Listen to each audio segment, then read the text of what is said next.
Hey, everybody, and welcome to another edition of Everybody Wants England. I had to make a slight change in one of the movies that I will be covering, or we will be covering tonight, because I'm going to have Chris on here with me again tonight to talk about the Robert Englund films. I was not able to find the film Code Sweat, so we're going to be talking about Python, Wish You Were Dead, and Freddy versus Jason. So those of you that were chomping at the bit for another Freddy Krueger related film, we're going to be covering that one tonight. So before I get started with the matter at hand, I want to talk about a couple of things. And I know people are going to moan and groan. Some people are. They're going to say, geez, Louise, Dana, just, let it go. But again, because tomorrow night, we're going to be covering a topic for apples and oranges that I consider it a hot button topic. Some people might say, well, dang, it happened years ago and it's no longer a hot button topic, but you'd be surprised.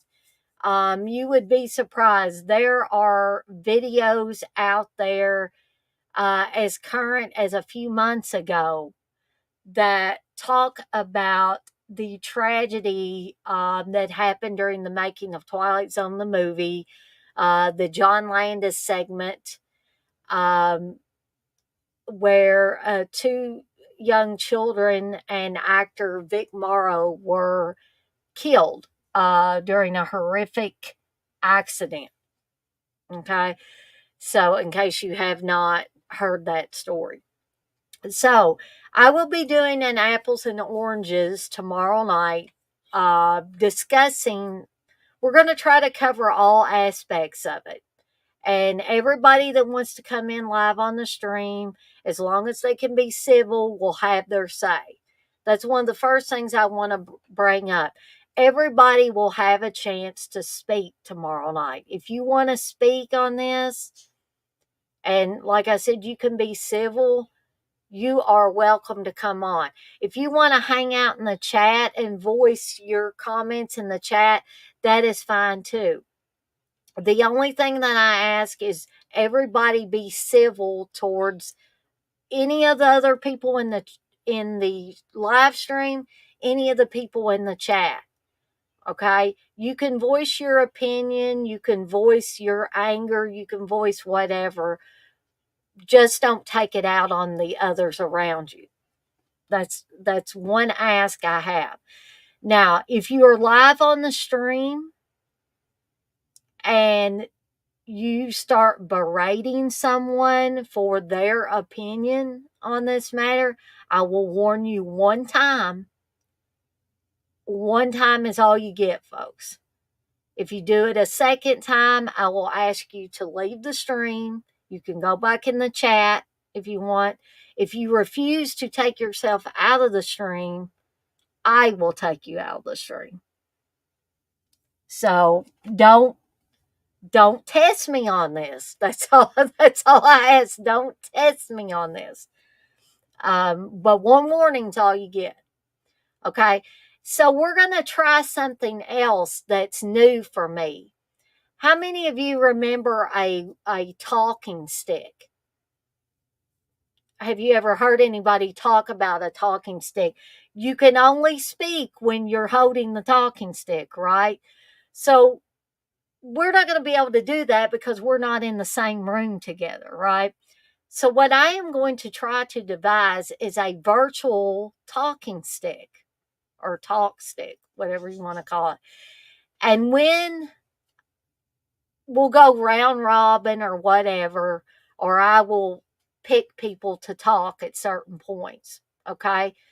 And when that person starts to talk, the talk stick will be up on the screen, that virtual talk stick. That means everybody else has to be quiet while the person finishes their talk or their thought, their opinion, whatever. And that's the only feasible way I can think of to let everybody have a chance to have their say before we move on to the next person.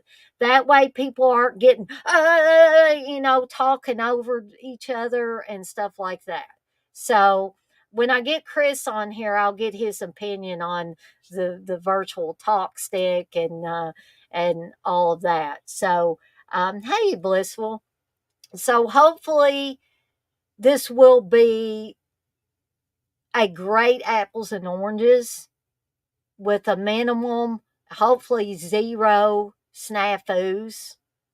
Um, but the other thing I wanted to bring up is I had the idea that probably when I finished the Stephen's Kingdom, um, I'm going to do another retrospective, and this is going to be on John Landis films. Now, it's going to piss some people off. I know that. But I feel like John Landis is an important enough filmmaker to do a retrospective on. And I hope at least a few other people will think that as well.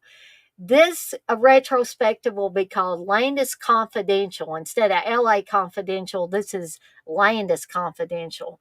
And we're going to be covering films from the beginning, from Schlock to American Werewolf in London. We're going to be talking about Twilight Zone, the movie. We're going to be talking about them all, as many as I can get my hands on. Now, TV shows, no, we're not going to be talking about all the TV shows, but all the movies I can get my hands on to watch, we will be talking about those. So I'm going to go ahead and add Chris on here after I've had rambling thoughts for about 5 minutes here. Hey, Chris. Hey, Dana, how's it going? Good. So, what do you think of the virtual talking stick? That's what I was getting ready to talk about. I think it's a really good idea. I don't know why I hadn't thought of something like that, but I think something you have to have some kind of like I guess like crowd control, if you Exactly. will. Um, so like you have to have some kind of like strategy to like where because, like you said, like there might be something somebody says, another person in there disagrees with them. And they start saying, "Oh," and they try to interject and try to talk over one another. Mhm. Yeah, that's always a mess when that happens, and nobody's statements really come across clearly when people are trying to talk over each other and stuff. So, yeah, I mean, I think it's good to have some kind of plan in effect to where like people can get out what they want to say without anyone like talking over them or interrupting or anything. And then once they're done, then the next person can give their thoughts on what was just said and what they think about the subject. So yeah, I really like that. Okay. And the single warning rule, do you think that's gonna work Yeah, so better? people listen. Dana's going full John Nada here from They Live. She's here to kick ass and chew bubble gum, and she's all out of bubble gum. Yeah, I'll be all So out of bubble gum tomorrow night. she's not. She's not. And what was it? There was this female wrestler in WWF a long time ago, or WWE, and her name was Victoria, and her theme music would start off with "I ain't the lady to mess with." And that's Dana in this situation. She ain't the lady to mess with. Uh, and just keep in mind, I do have other people that are mods in here. And Chris, by the way, I still need to add you as a mod. I keep, Yeah, just whenever. Bliss was a mod, and she ain't afraid to use that little blue wrench she's got by her name. So don't mess with her either. So I do have mods on the channel so that if they see anything that I don't see, um, chat wise especially, I trust that they will handle that. And if anybody says anything to me tonight in the chat, you'll just have to probably let me know because I'm having to do this from my phone tonight, and I can't. It won't let me pull up the chat with the video on the way my phone set up. It's weird. So TJ says blocked, LOL. TJ is also a mod. He's got the blue wrench, but um, so just, I just want everybody to be civil. I don't think there's any reason why we can't all be civil and have well, a good stream tomorrow night. I'll be honest with you, Dana. I really think you're worried about it more than you should because I don't think it's going to be a Probably big deal. I probably am, I Chris. think, and I'm like that. I get it. I get why you're like that because I'm like that in a lot of situations too, and I build it up in my mind, bigger than it's what it ends up being. And I think at this point, anybody that's going to watch the show tomorrow knows the whole deal with what happened. I mean, if you're, you know, if you watched Twilight Zone, if you watched anything regarding that situation, that film, I think everybody that's going to be watching knows enough to know. And I think they, if they're decent people, they should have respect for differences of opinions. It ain't like we're going on there and we're supporting these people that were killed during that segment or anything. It's not like we're supporting like the decision to keep the what happened. We're just all we're going to be doing is discussing what happened during filming of that. We're going to be talking about how terrible that situation was. Exactly. And basically, and not everybody, and what the main focus is, for at least what in my eyes, is after that the events that people either supported John Landis or they didn't, or they just kind of wrote him off and said, I don't want to watch any of his movies ever again. And if you did, that's fine. If you kept watching his movies, that's fine too. I mean, ultimately, none of us are personally attached to that situation. And it's not that serious as people make it out to be. Mhm. So, just keep that in mind, people, when you're watching or if you're part of the stream tomorrow, that, at the end of the day, that situation is not attached to you or me or Dana or anybody that's going to be involved in the stream. And, we can do that in a civil manner. We can do it with respect for one another if we have different opinions. And that's the way it should be. If you can't handle that, then maybe it'd be best to just stay off the stream. Yeah. I well said, Chris. That is well said. And I believe Chris when he says that I'm probably more worried about it than I need to be. I think that is something that Candace kind of let me know too. That pretty much she feels like people are going to behave themselves Well, tomorrow. and I'm just being honest with you because I love you, and I just Oh, I love you guys too. and I have to let you know that just not. I don't want you worried about nothing. All right. I want us to have I mean, this is a very dark subject. I don't mean we're going to have fun in the sense that, oh, wow, people got killed on a movie set. That's awesome. Yeah. That ain't Yeah. That's not going to be that. If that's what people expect, then you got the wrong idea. right. We're going to treat the matter at hand with respect. Mm. Because I think that's the way it should be treated. And TJ, you'll be proud of me. I did a lot of research last night. I combed through over 2 hours of courtroom footage, newsreel footage from that time period. Somebody had evidently taken the time to get all these clips together, including John Landis on the stand in court, other people speaking, and I think it was really, really well put together. The quality's not that great because think about how many years ago that was. And this, they didn't do the court case until 5 years after the movie. Yeah. 5 years. So, that's a lot of years in between. Yeah, I'm being like Lois Lane, TJ.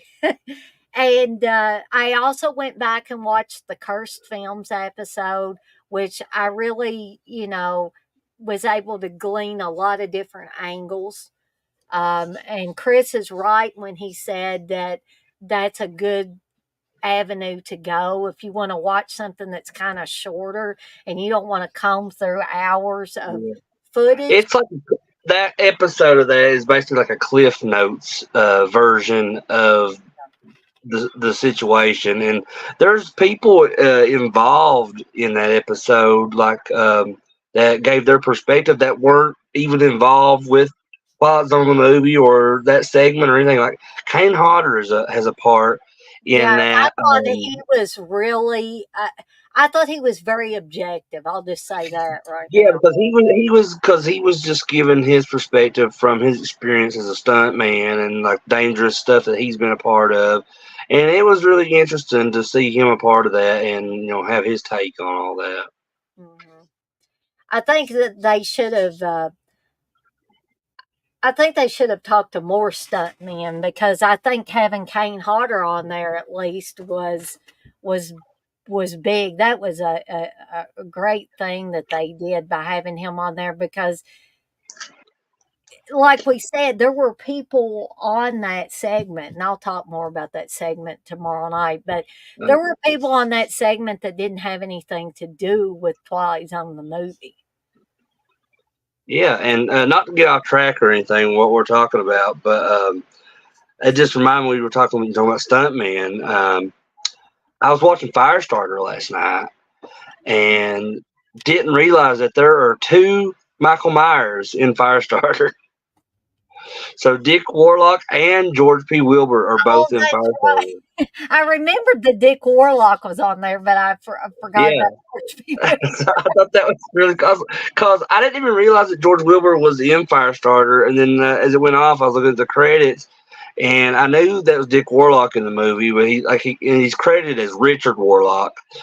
But then I see towards the end of the cast, the credits, and the extras and everything, it showed George Wilbur. I'm like, what is that? Like the George P. Wilbur, Michael Myers from Halloween 4? And it was. I was like, wow, there are two different Michael Myers in this film. At first, I was like confused. I was like, "What is Chris talking about? Two different Michael Myers?" And then I was like, "Oh yeah, Dick Warlock." Yeah. Hey, 19 Gardens, and I forgot to say hey to Batman earlier. Hey, Batman. Um, 19 Gardens, we're actually talking about something I'm going to cover on the Apples and Oranges segment tomorrow night, which is Twilight Zone the movie and the controversy surrounding John Landis and the horrible accident that occurred on his segment of Twilight Zone the movie. But what we're going to talk about tonight is three more Robert Englund films.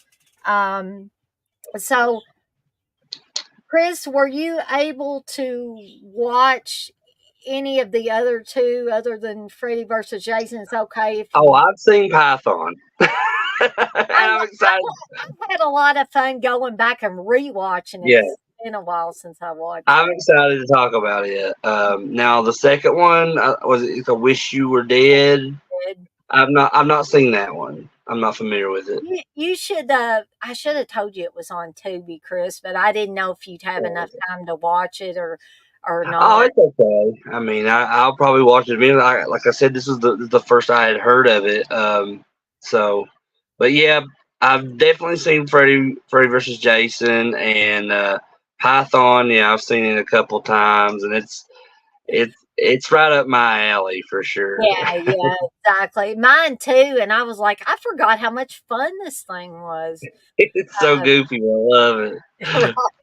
it. Now, Wish You Were Dead. It is on Tubi, so I think you would like that one, Chris. So if you want to watch it Okay. after the fact, I think you would enjoy it. Robert Englund has a really, really small part in it, and I'm going to talk about that when we get to that one. Um, and I'm also, if I seem a little distracted at certain points, it's because I have not had any supper yet, and you guys don't want to see me Well, out. So I'm going to try to order me some food in between us talking about yeah, these. I've not had anything either yet, but I'm gonna get something here shortly. But yeah, you mentioned Tubi, like it just is still like is amazing to me how many awesome movies is on that streaming service, and it's all free. Like, I mean, yeah, you got ads in between the films and everything, and TV shows are on there too. But like, me and Cass was just on there last night, looking like through like a bunch of different movies, Hmm. and there's just so many on there, like ones I hadn't even heard of, but it looked interesting to me, and I would like read the description and see some of the cast that's in it. Like there's one I ran across called The Defiant Ones, and it's got Carl Weathers in it, and I forget who the other guy is in it, but they're like handcuffed together pretty much the whole movie. And Candace was telling me like that was one of her dad's favorite movies, but I hadn't heard of it Oh, before. But like, yeah, I added that to my list to check out because, and yeah, just anybody that's not using Tubi, why? Why are you not? why? Uh, Why? Yeah, you need to do a deep dive into Tubi if you never have been on Tubi, especially. You would be amazed at the amount of content that's on there. yeah, and another thing about Tubi is like I always meet like the wildest characters when I go up to the flea market here in Hazard, and like I was set up there, the other day, and the guy beside me, like somehow we got to start talking about wrestling, like old '80s wrestling, Uh huh. and he was naming off all these wrestlers, and then I mentioned Roddy Piper, and I was like, he was also, not just a good wrestler, he was a really good actor too. And then Hmm. that guy knew They Live, and so we talked about They Live for a little bit, and then I mentioned Hell Comes to Frogtown, and he hadn't heard of it, and I told him what it was about and everything, and I was like, yeah, if you've not seen it, you check it out. I said, do you have Tubi? He goes, Tubi. He goes, what? I said, yeah, it's the streaming service. It's a streaming service. They have a bunch of movies on there for free, and he goes, oh, you mean Tubi? Yeah, I've got Tubi, and I was like, and I didn't like correct him, so I was just like, yeah, that's it. That's exactly what that is. It's Tubi. I'm It's gonna Tubi, start yeah. calling it. So I told that story to Candace last night, and she's like, "What kind of strange characters are you hanging around at the flea market?" I think when Steve comes home from work tomorrow, I'm gonna say we're gonna watch some Tubi this weekend and see what he says. He'll probably look at me like, Dana, you're crazy. What are So you what are talking you talking about, about? Dana? What are you talking about? Have you Uh, lost some more brain cells? yeah, well, CK and Uncle Bill would probably say I lost brain cells from watching too much of Mick Garris's version of The Shining. But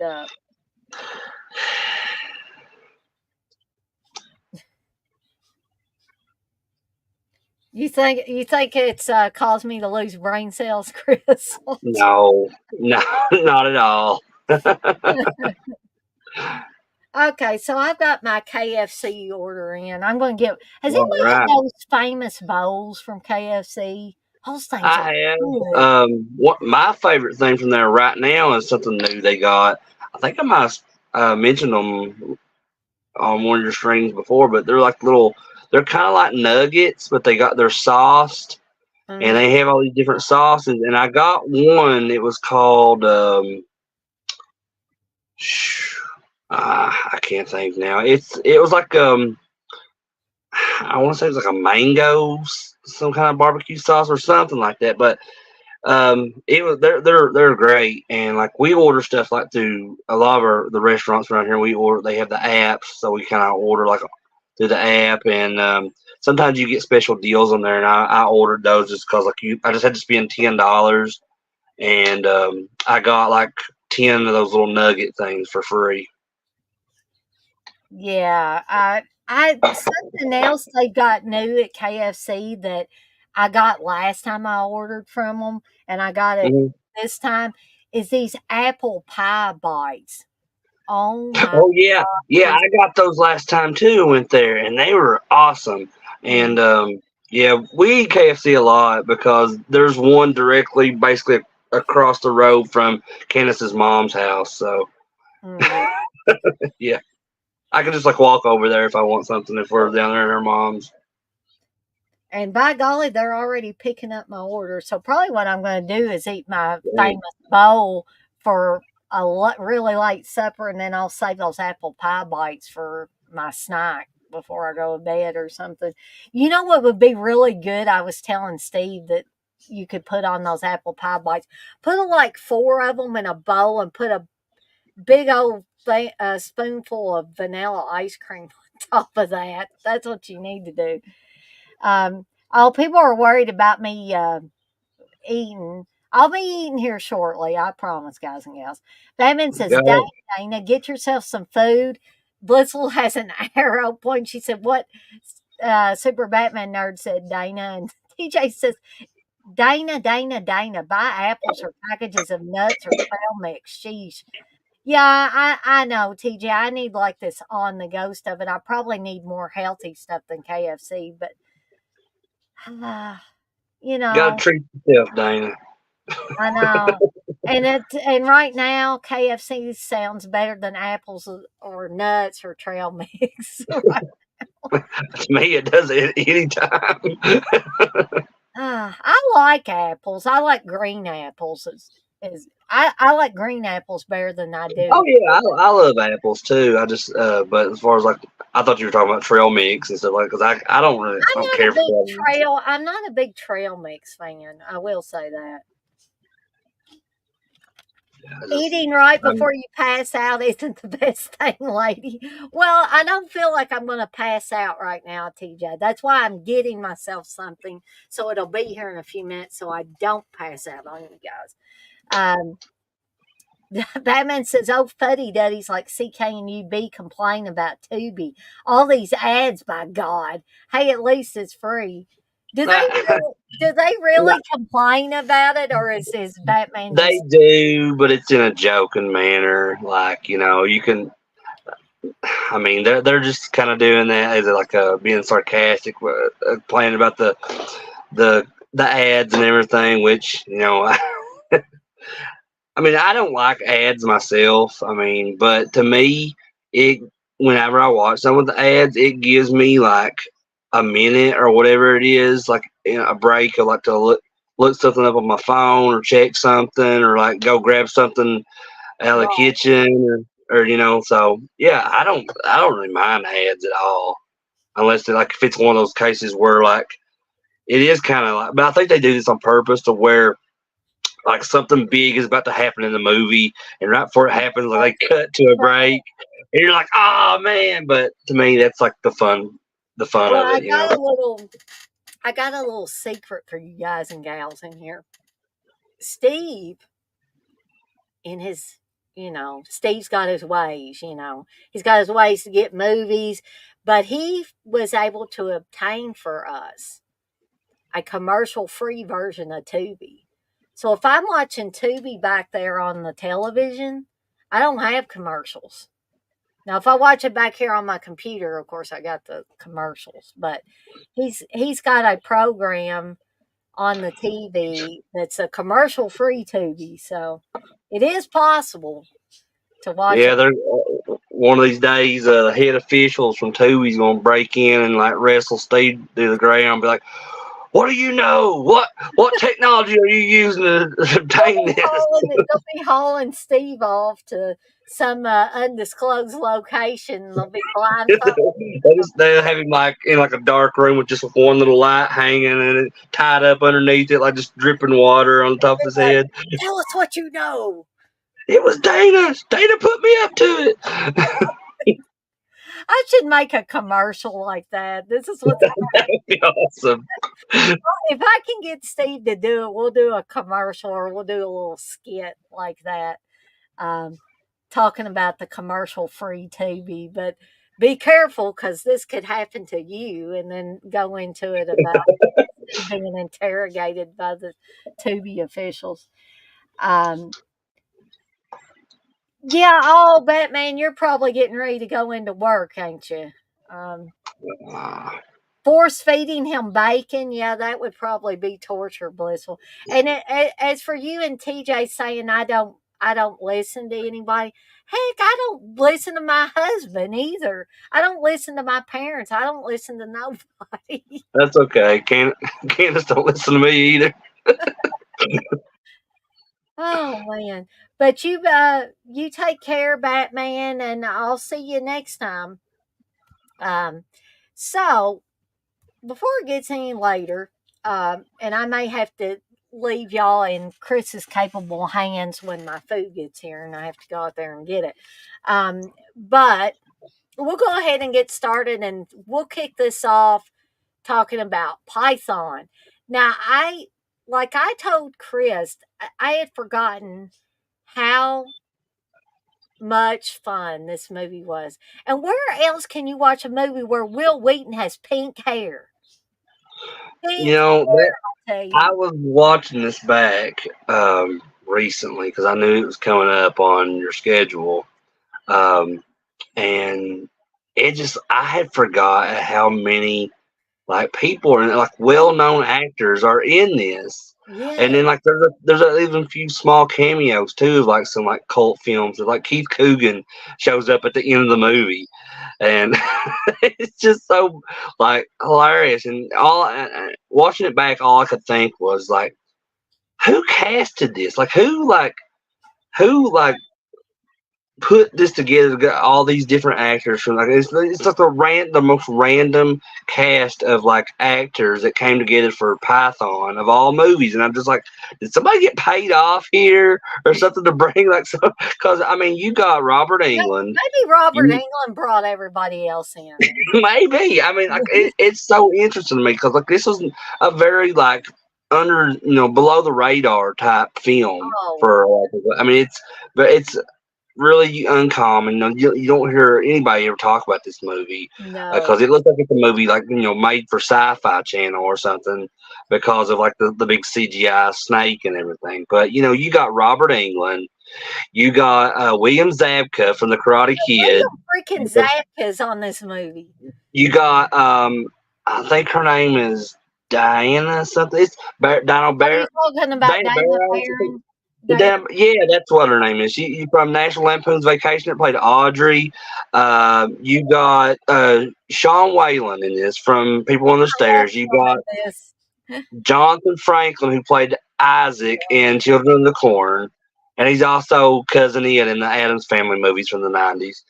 Um, but and I can keep going on and on. Like Will Wheaton's in it, and there's a lot of Casper Van Dien from Starship Troopers is in this, and he's like hooked up with like Robert Englund's character. But yeah, and then there's just other stuff too. Like, I'll get into that. But as I was watching, just like Chris said, when it was going through the opening credits, I was like, "Holy cow! This person's in it. That person's in it."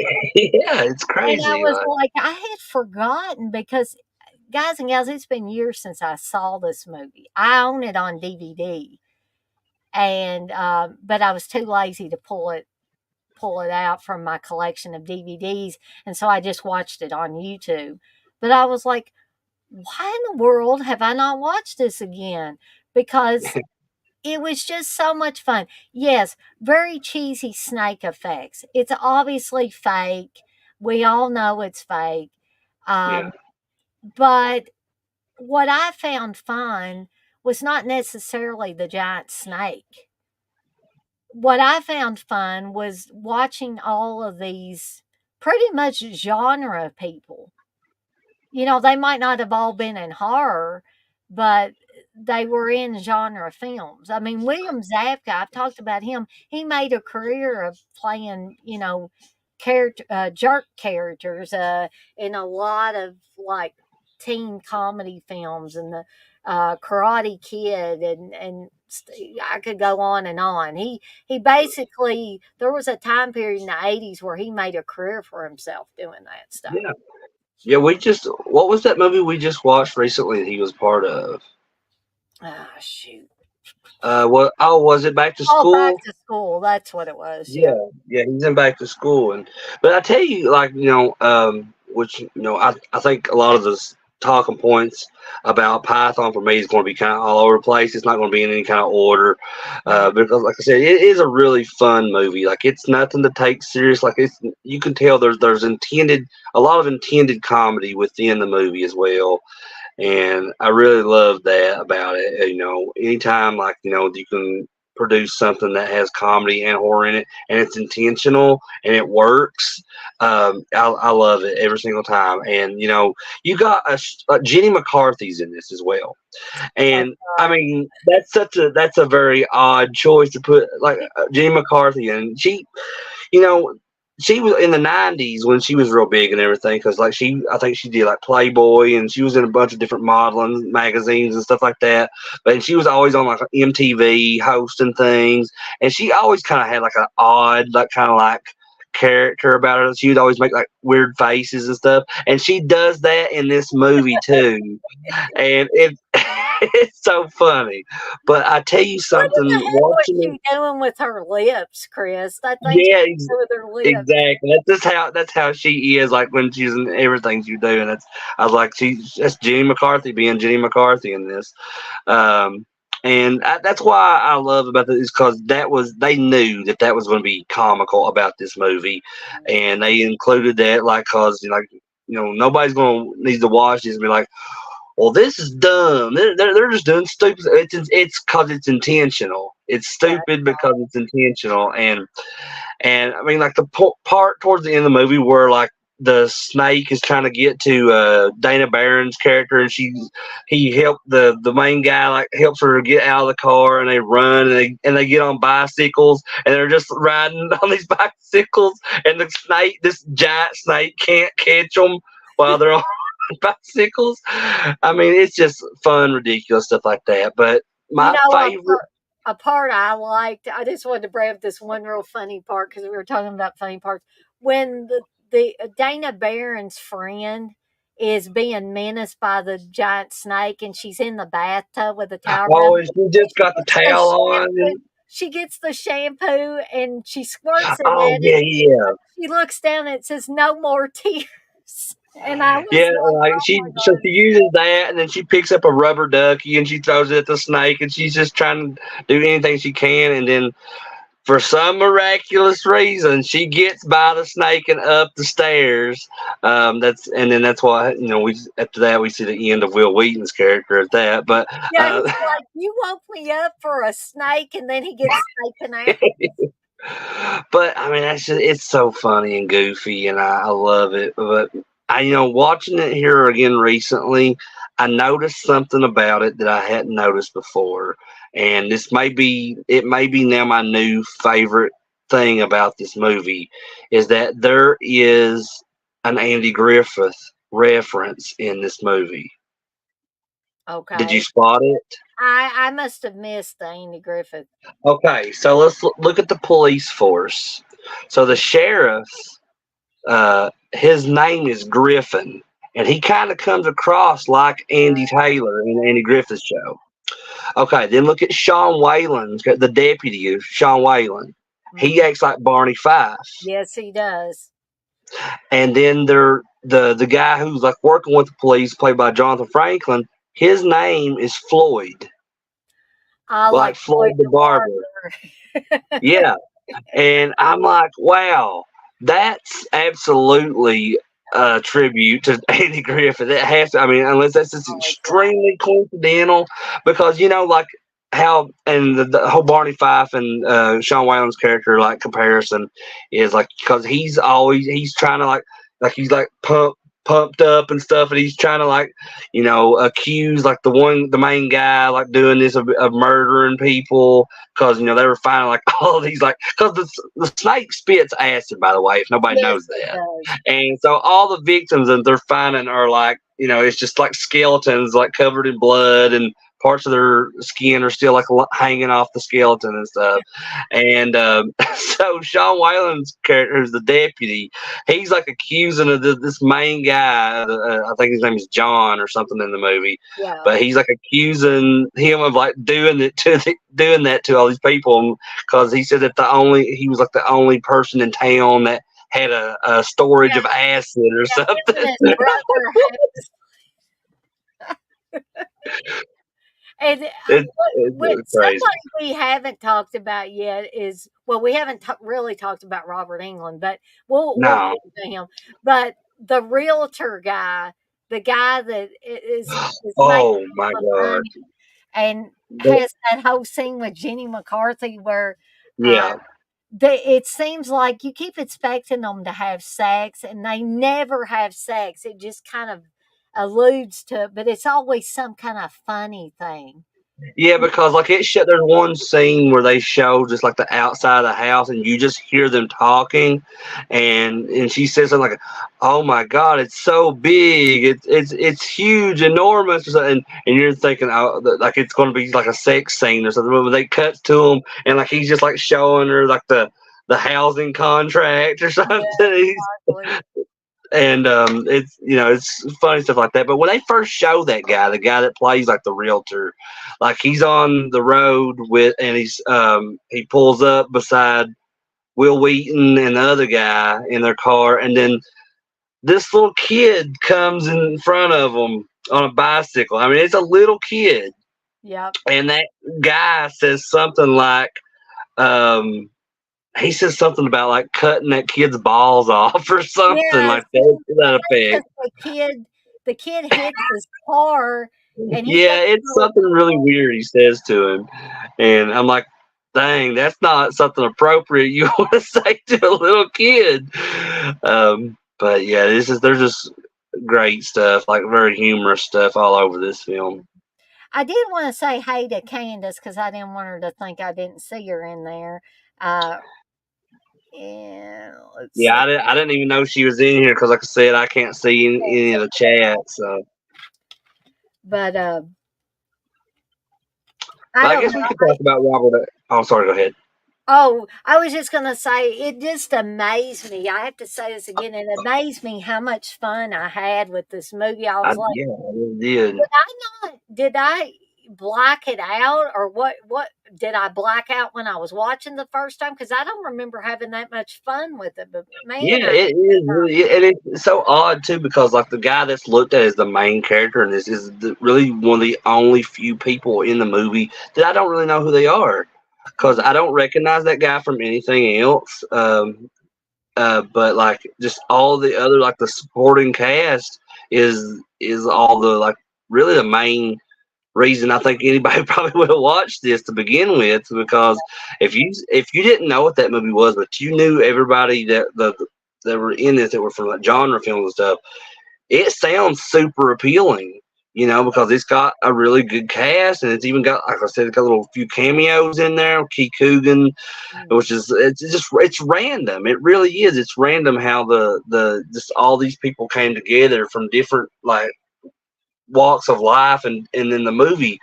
industry, and it's fun. It's just a fun movie. I mean, it's not something to be taken serious or anything. It's just a fun movie that has like the typical like setup, the formula for like this creature was being transported somewhere. It escapes. It kills the people that it was transporting it.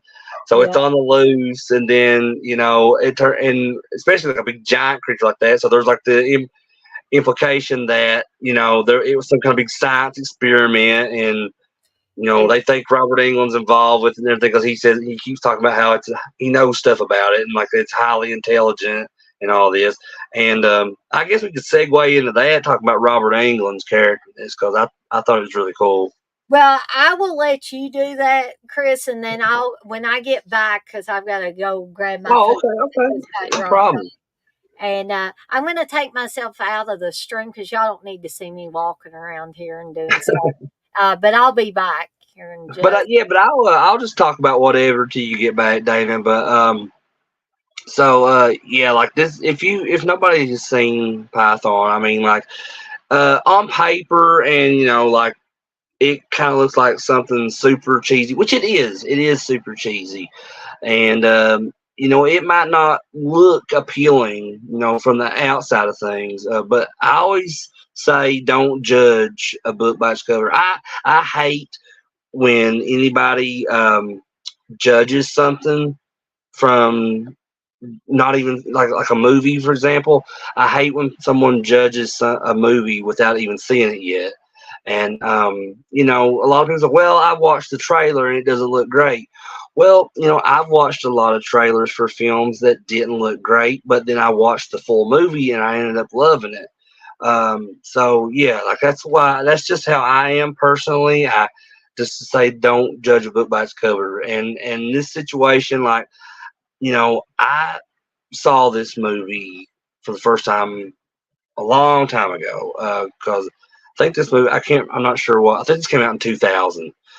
So I saw it maybe a couple of years after it came out, and I knew what it was before that, when it did come out, but I just like, that looks, crappy and stuff. So back then, I was a little bit different. I did, but over time, I kind of like learned from that I shouldn't be judging from based on the cover. But like when I finally did watch it, I was like, wow, why did I wait so long to watch this movie? I was like, this is really fun. This is right up my alley because it's a giant creature feature type film. It's got cheesy acting. It's got a lot of like genre film actors in it that I love. It's just, it's really fun. And we've already gave, if you're watching this, we've already gave away a lot of stuff that happens in the movie. But, regardless, like I said, it has a formula like a lot of other creature features and stuff like that has in it. So it's kind of predictable in ways, but it's just fun. And the fun, like I said, there's so many people in this, and that was the funnest thing about it for me, is just seeing all of these random actors kind of thrown together in this one movie, and people that you would never expect to work with. Like say you have Robert Englund and Jenny McCarthy working in the same film. Then Will Wheaton, who's which we know him from Stand By Me, of course, but I think he's probably his most popular roles was within the Star Trek series, The Next Generation.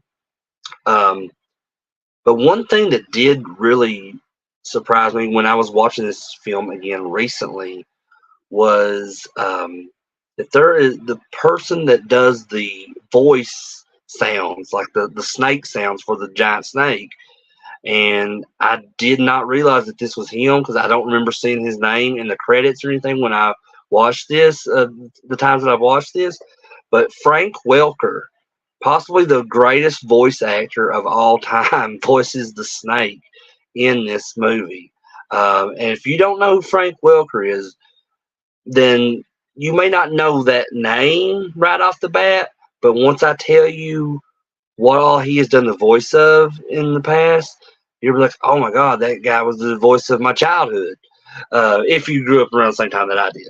But, even if you were around like before the 80s, he was doing voice acting for some very popular characters then. And so Frank Welker, right off the bat, he is the voice of Scooby Doo and Fred for the Scooby Doo series, all the Scooby Doo series that have been, except for, I think the main original one, that was a different voice actor for Scooby, but Frank Welker did do the voice for Fred. But as far as like horror and stuff like that, he was the voice of Stripe and Mohawk from Gremlins and Gremlins 2. He's done a lot of different Disney characters, including he was the Cave of Wonders in the Disney's Aladdin cartoon from the 90s. Just so much stuff like he has done. I'm trying to think of some other stuff right there because I'm having a brain fart right now. But yeah, just go like Google him, like go to his Wikipedia page, look at his filmography, his voice acting roles. I mean, the guy has done like so much. Apparently, and I just only learned this recently, the dog sounds for Cujo were done by Frank Welker. Yeah, it really amazed me, like that he's done so much, and like like I said, a lot of people may not know his name right off the bat, but once you learn everything that he's worked on, what he's done voices for, you're like, wow, that I've known that guy's voice as long as I can remember, and because he's done like so much.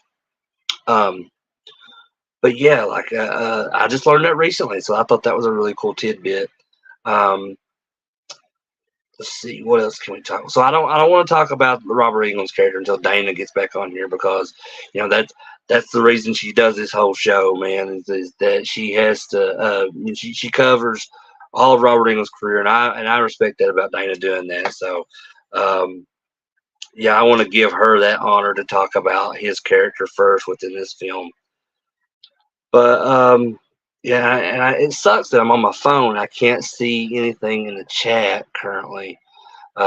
So I'm just kind of like BSing at the top of my head right now, guys. Um, let's see here. I guess that maybe I'll like show off a couple things I got around me right here in my office um, until Dana gets back. Um, so Candace got me I have Gremlins is my favorite movie, and I have all kinds of Gremlin stuff in my collection.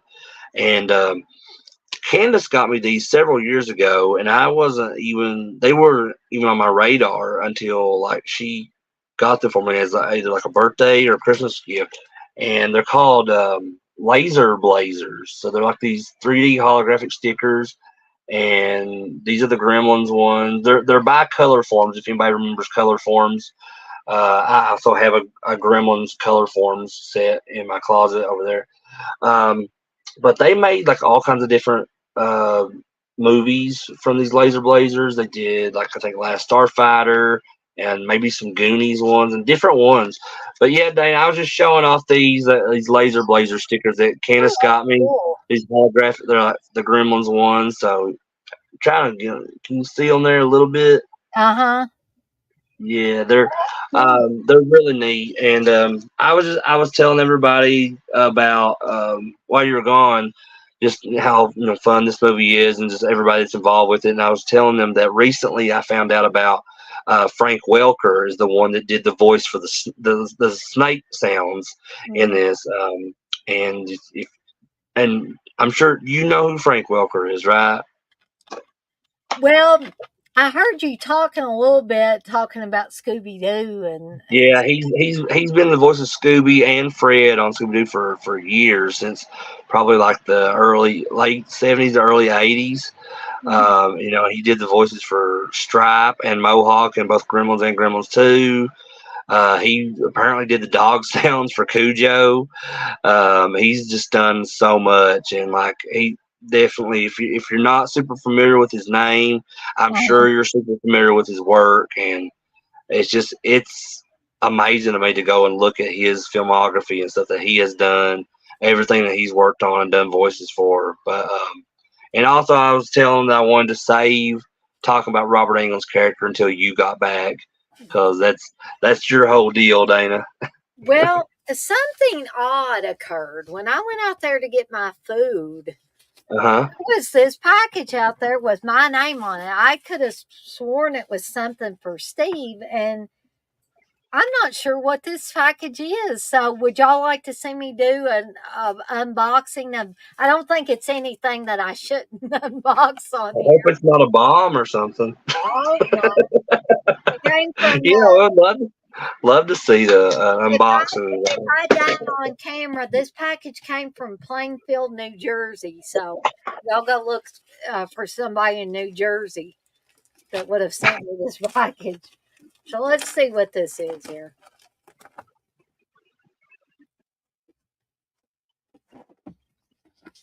Oh, I did not know they were going to get this to me this quickly.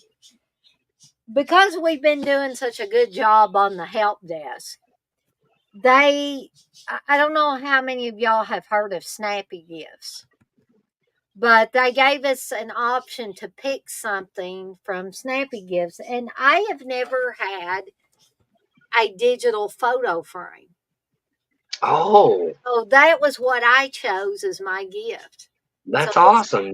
yeah. Yeah, I thought about getting one of those for my mom.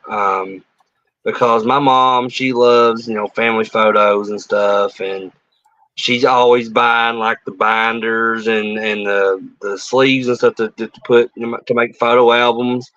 And I've mentioned that to Candace several times.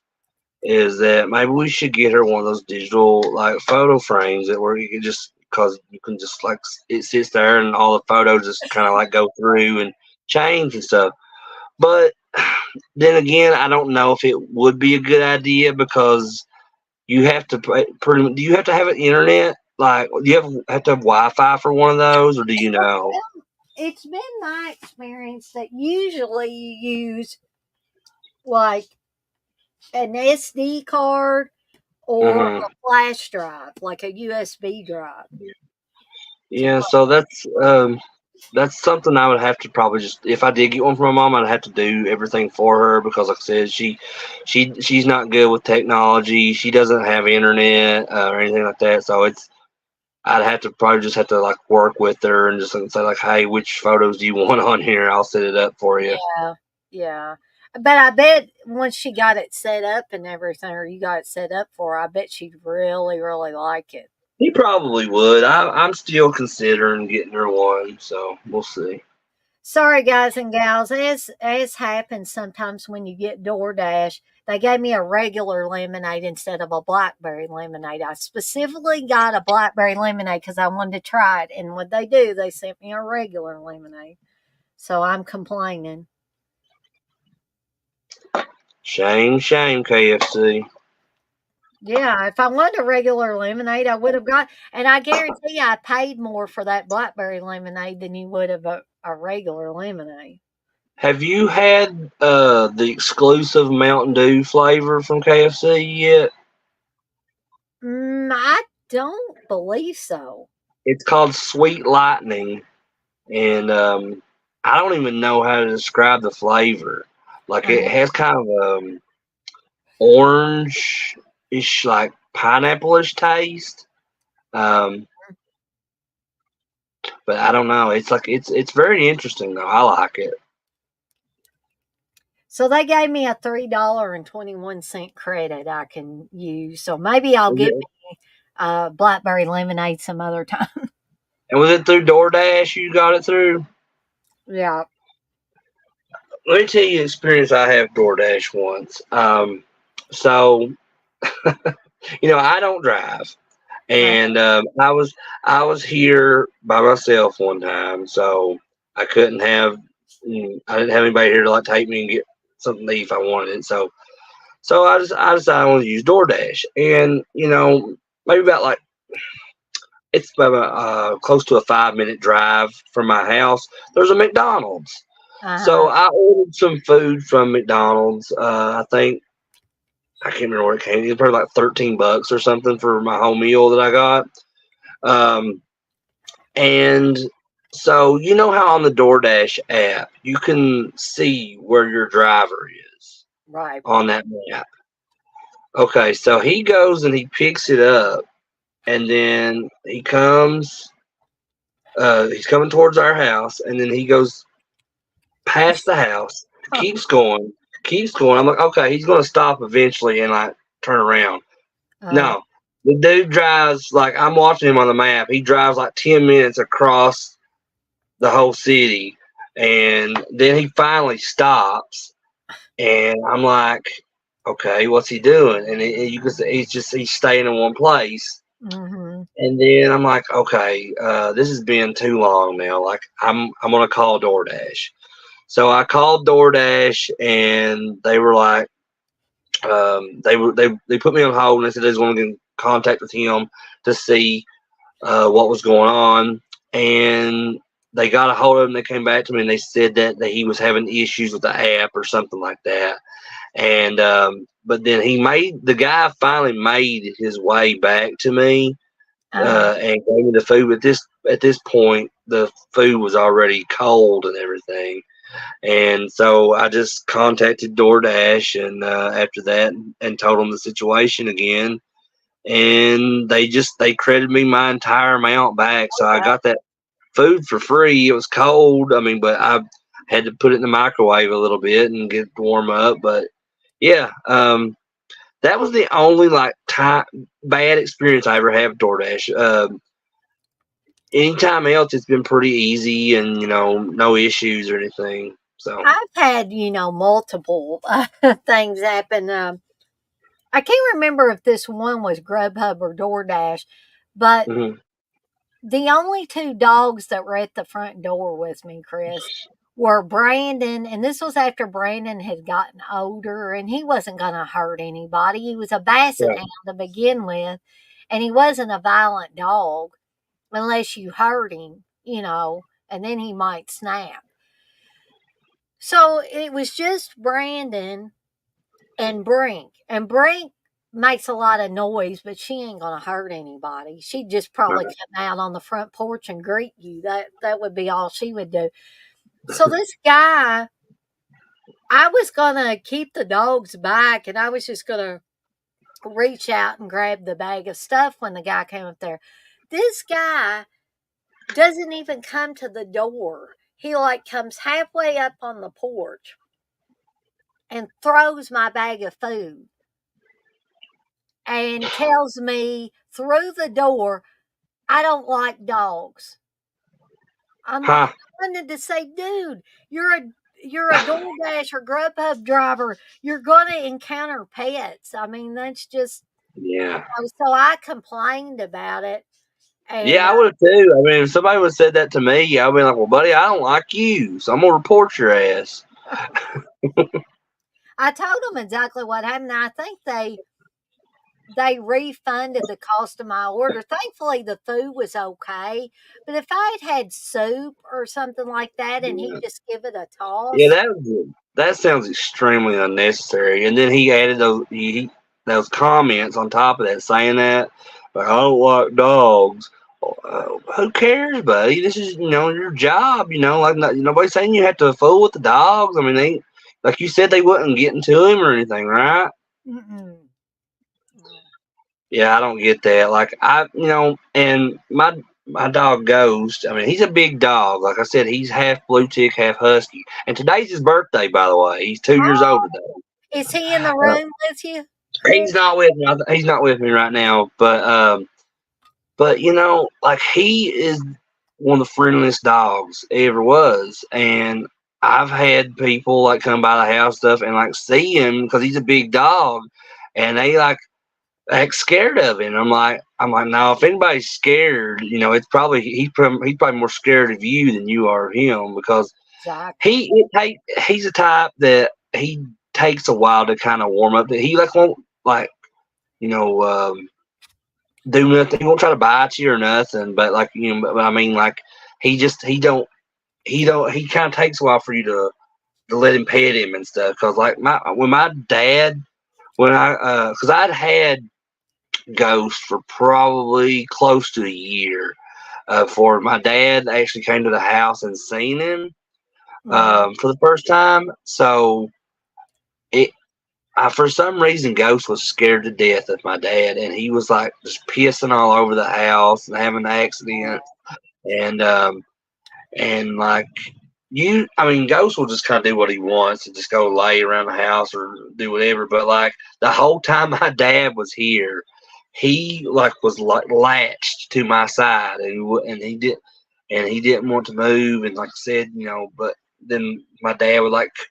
go out of the room or whatever. Ghost would like wander around the house, and then until he would see my dad again, and he would like probably have like an accident, and then he would run back to me. Right. But Bless yeah, your heart. yeah, like I said, I got today's his birthday though, so yeah, How old is he? 2 years old today, Oh, he's and still a baby yet. so I guess he's like, what was that, like 14 in dog years? Yeah, he's a teenager. You got a teenager. He probably acts like a teenager too, doesn't He acts like a goofball. Is what he acts like. he? So to segue back into the movies we're talking about, I love to go to get off topic sometimes because I think it makes it more natural, you know. Yeah, Then I think that's how everyday life conversations are like, and you I don't think get that's stick why on I the. like doing these streams with you so much. Mhm. And that's why I like having you on or Candace on or TJ. I'd like to have Blissful on. I'm trying to guilt Blissful into coming on here at some point. I don't know if it's going to work or not. But I figure if I keep mentioning enough, eventually she'll say, "All right, already," so you'll hush. I'll We'll get we'll go her into doing it one of these days. She'll finally give in. look at my goofy butt on here all the time. I'm sitting here eating a famous bowl from Well, KFC shit. could relate Dang, to last night I was eating fried green tomatoes and chicken and dumplings on your I stream. know, So. and that stuff looks so good. um, but we have not talked about Robert Englund really in this movie. So, and I almost got choked there. I hope. Well, I'm gonna get. I hate when I do that. You okay? Yeah, I took a bite of that, and you know how you'll just suck a little piece of something down your windpipe. Oh yeah, I know. Goes down the wrong way. No, all about that. Oh, and it was a piece of that corn and a little bit of potato, mashed potatoes that was in it. Now, if I can talk, that means I can breathe, so I'm okay. But let me try to get my throat cleared here because it's now it's just like I got a scratchy throat because I did that. That's why you don't need to be eating and talking at the same time, or at least in my case, because that'll happen to me. You're just getting excited because we're talking about Robert Englund now, so that's That's what it is. right. I get very animated when I talk about Robert Englund. Um, so, and I'm not crying, guys and gals. My eye might be watering now because I got to coughing. I don't know why you can't just cough and hack it up and why it has to linger. Does anybody else have that problem where one part of your throat will stay scratchy for a while after you get choked on something? Yeah, Oh, sometimes I get that. It's so not often, but like yeah, I know exactly what you mean. it's just one spot right here that I can't get it back to normal. Good gracious. Remind me, Chris, not to eat whenever I'm talking like that. um, so anyway, Robert Englund plays, I think they refer to his character as a doctor. Um, Isn't something his name like Anton Rudolph or something like that? yeah, I I think think. they call him Dr. Yeah, Rudolph. yeah. He's a doctor in this, and like right off, when they first show him, like he's in, he kind of you get the impression that he's the villain in this, the human villain, I guess. Mhm. But you know, it ends up that's not the case. I Yeah, mean, he you just redeems himself. yeah, Like, you think that because he was the one that was having the snake transported him and I mentioned Cujo earlier about like Frank Welker doing like the dog sense for Cujo, but I just wanted to mention one other actor that had a cameo in this, and that was Ed Lauder at the beginning of the movie. exactly, he Who, was. and he's in Cujo as well, but he's the pilot that's transporting the snake at the beginning of the movie. And but yeah, like back to Robert Englund though, like that, he's talking. You see him and like he's like in this like I don't know if they're like in a mansion or where there is when you first see him, and he's all got all those different agents surrounding him, and they're talking about how they let him know that they lost the specimen, and They want to and know what the specimen was, and they're kind of interrogating Robert England to tell them yeah, and they're what was the specimen. and they were telling like that they lost the men that was transporting it. And he was like, and Robert Englund was basically like, who cares about the men? The men are replaceable. So it's the specimen I'm worried about, or something like that. Exactly. But I love it. He almost remind me. Have you ever seen Last Action Hero with Arnold Schwarzenegger? I don't think I have. I know exactly what movie you're talking about, but I don't think I've watched it. So there's a character that one of the villains in Last Action Hero is played by Charles Dance, and he has like he keeps have all these interchangeable like glass eyeballs, and just the way he like dresses and stuff in that is very reminiscent of Robert Englund's character in Python, and that's so whenever I. Because I had seen Last Action Hero before I saw Python, so when I first see Robert Englund in this, I'm like, wow, it's like it was like Charles Dance's character for which Yeah. in a way Charles Dance and Robert Englund look kind of similar in the face as well sometimes to me. Yes. Not like exactly like identical or anything, but they have little, I guess, facial features that are kind of similar to me. Something about their eyes. Um, but yeah, like I said, when we see Robert Englund's character, that's also when we first see Casper Van Dien's character as well, and they're just pretty much interrogating Robert Englund, like, what is this specimen and everything, and then he finally, like, they end that scene by Robert Englund just saying, well, let's just put it this way, it's a really big snake.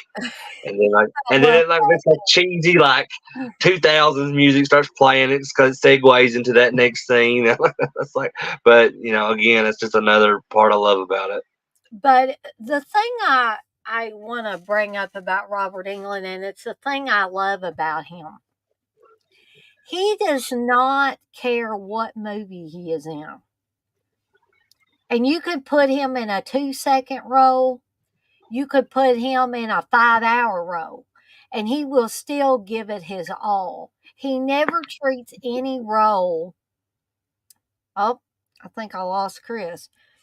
Hopefully, I will get Chris back. But he always treats every role as if it's the most important role ever. I thought I might have lost you for good, Chris. Well, yeah, my phone did something weird there. I guess because like I had the charging cord in it, and like sometimes my phone will just randomly start doing stuff on its own when it's plugged up to the charger. And I'm Uh, like, what?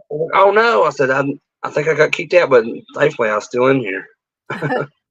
you just dropped out of sight for just a little bit and then came back. 163 days until Halloween. Yeah, let the countdown begin, Blissful. I'm ready. I'm ready for fall. Already, I'm ready for fall. I Not start fall. the countdown on November 1st every year. That's That, just me, though.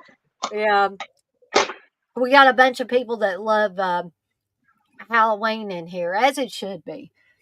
Um, I did want to bring up what TJ said. He says England is playing the same guy in Wishmaster. It is a very Yeah, similar character. I agree, TJ. Like I thought that was something else I was going to bring up. Is that like he's basically the same character as he's in Wishmaster, except instead of collecting like these ancient statues and artifacts and stuff from uh, you know over in Europe and places like that. He's collecting, I guess, like giant snakes or something, Yeah. because Robert Englund's character in this, like he carries a little like small snake around with him, like I guess it's like his pet or whatever, It and like looks he keeps it like in his pocket and stuff. it looks like Ash, my ball python. I'm thinking it must have Oh, been a ball python because it looks just exactly like my pet snake. and we didn't even really talk about like past the opening scene of this, like what was after the fact that when the plane crashes, and then like it goes to like this campsite with the two women, and this I thought that was a, a really funny way to like Oh, segue yeah, into that. because it's lesbian women. Or, Yeah, well, the one girl is well, the one girl I think is bisexual because the one chick says to her, she says, "I know you're with a lot of guys too, but as long as I'm the only girl you're with." bisexual. And then of course they both get killed and stuff, and there's like when it introduces like the main cast with like Will Wheaton and Dana Barron and all those people together when they're trying to figure out what happened, because they knew the one girl, they keep referencing her name was Lisa, and they were saying like, yeah, everybody knows Lisa and stuff, Everybody knows Lisa, and all the guys in town have been with Lisa. yeah, they were implied just like everybody in the town had sex with that Lisa character. It's like every girl's boyfriend had sex with Lisa at some point in time.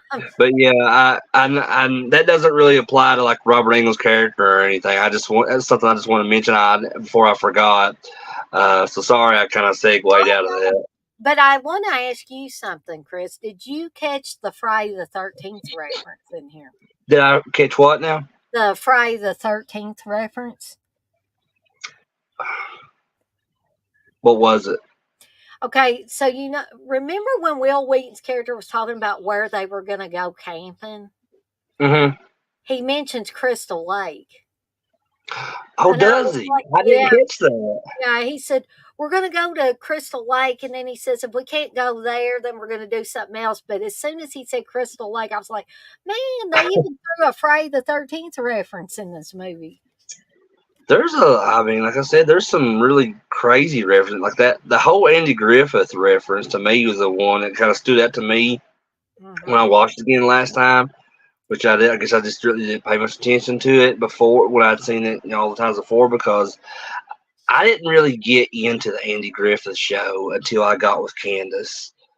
And it's turned into one of my favorite TV shows of all time now. So knowing that it's like everything I know about Andy Griffith's show, because we've been to the town that inspired Mayberry and everything in Mount Airy, North Carolina, which is awesome, by the way.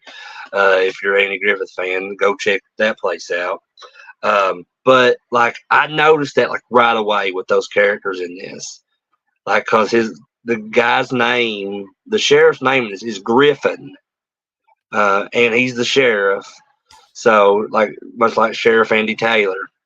And then, like I said, just going back to that because I know I've already mentioned this, but it's it's super cool to me, just as a Andy Griffith fan, that they put a reference to the show in such an obscure horror film like I this. mean, there's so much stuff packed into this obscure little horror film with bad CGI and all that. But I don't know. I can't help but enjoy it.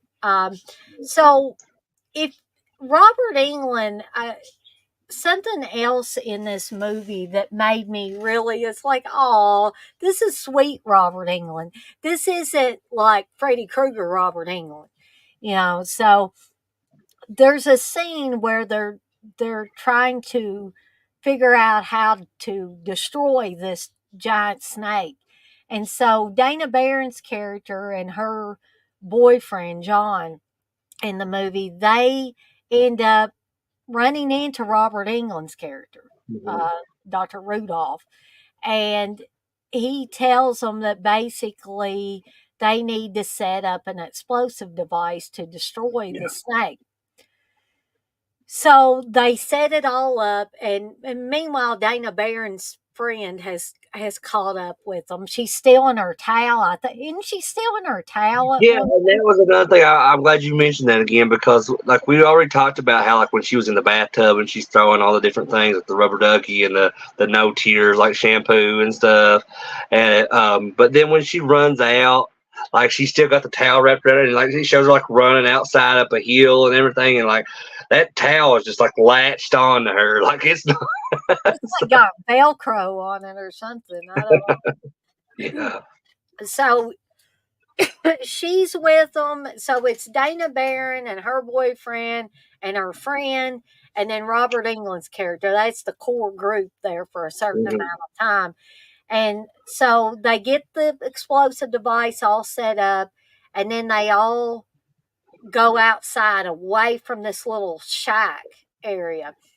Hmm. And Robert England hands the remote control to detonate the explosive device to the girl in the towel. He says, something to the effect that, Miss, I think you've earned this. Yeah, And I think that girl's name is Teresa. I think was her name in the movie.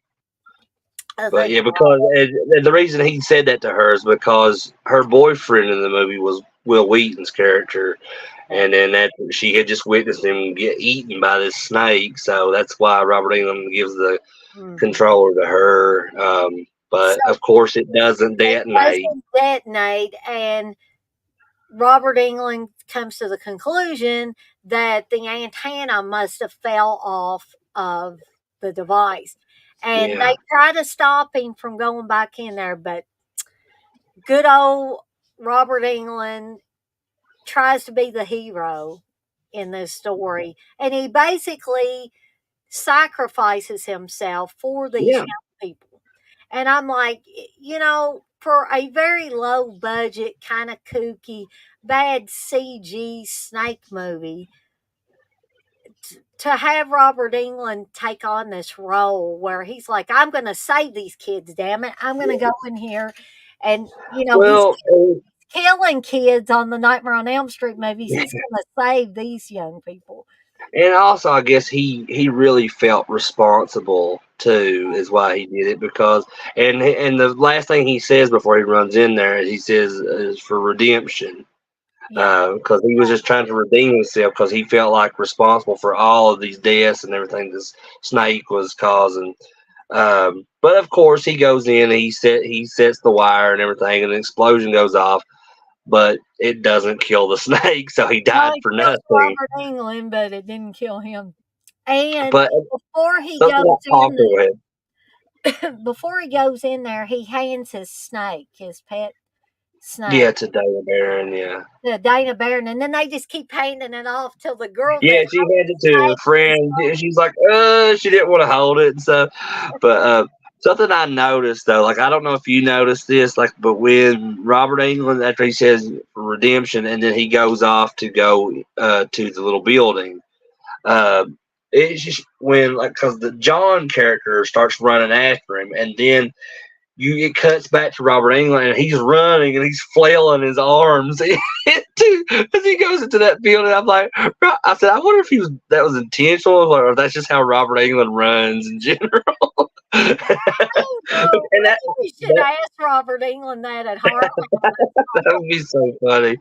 Uh, but Remember when he but was when they're setting up that bomb and everything, though, for the snake, there's another movie reference within that, as to when when the character John, he's got the wire attached to his back and he's like ziplining down, and he stops right before he hits the floor, Yeah, and it's much like Tom Cruise in Mission Impossible, yeah, I think so. and which I think Mission Impossible came out like about 2 or 3 years before Python, so that was an obvious reference to that because I guess it was still relevant at the time. Right. Um, but and that's another good Brian De Palma film. If you've never seen Mission It Impossible, the is. first one, it's really good. I like it. I would highly But recommend it. but but as soon as I saw that, I was like, yeah, that's like Mission Impossible. And then, but yeah, it's cool that Robert Englund did the whole like sacrifice thing, and you're expecting him to be the hero because like it was like he helped bring this snake to where it is. He felt responsible, and I think it would have been better if like they both went out together. But instead, they made the decision the snake was still alive after the detonation, You know and what I Robert was England hoping died would for happen? nothing. What I was hoping would happen is that the snake would blow up, but somehow Robert Englund's character would live, but they didn't opt to do that. So, Well, that would be because and that would kind of fit, because it within this movie at least because of just all the kind of other goofy stuff that happens in it. mhm. But and all that goofy stuff, like I said, is intentional, and it would just played off really well too if, like you said, like the snake got killed, but Robert Englund was somehow still alive, And and so, okay, don't be upset. that would be great. Uh, but yeah, like I was really hoping that was gonna be, when I watched it originally. I was hoping like Robert Englund and the snake, if he was going to die, then the snake would die with him. But Right. it went a different route, and it is what it is. It's still a fun movie though, like, and It especially how it ends and everything. And do you think am I alone in this? But do you think that the movie abruptly ends?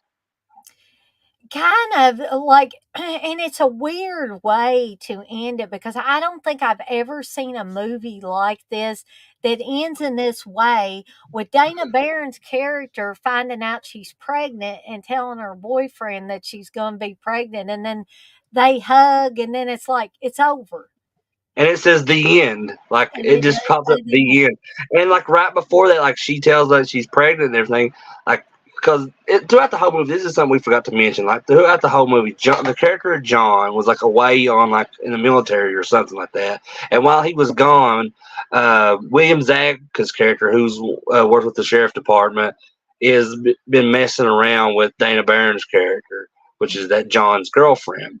And so there's kind of like for a little bit there's like a love triangle thing going on between the three, and then they get in this big fight where they go like they drag it out to a playground, and they're fighting like on this big like playground set, and they go down this like tunnel slide together, and there's it's it's insane, but yeah, and then like after all of that, like they were kind of like just fighting over the same girl. The very end, the girl Teresa, the friend of Dana Barron's character, who was just maybe like a couple of days before that dating Will Wheaton before he was eaten by a snake, and then like she doesn't even have time to really mourn his death before she hooks up with William Zabka at the end of the movie. And it's just it's like oh well, she's pregnant with him, so they're going to be together. So we got to put William Zabka with somebody. Oh, this girl's boyfriend just got eaten by a snake. Here, William Zabka, go bang her or something. Yeah, very. I mean, this is the thought process because it's like they did all the really interesting stuff in the movie already, and it's like, well, we don't really know how to end this. Let's put these two together, and they're pregnant now. They're having a baby. The end.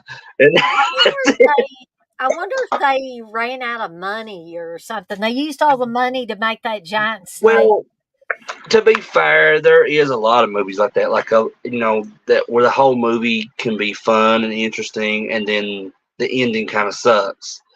But I don't know. It's just, and I don't want to chalk it up to be like just bad writing or laziness or anything. And it may be a money thing, like where they wanted to do something different, but they just didn't have the budget to do that, so they just kind of had to throw something together really quick. And that's what that ending to this feels like to me. Yeah, exactly. TJ says, "Hey, life goes on. Can't be celibate forever."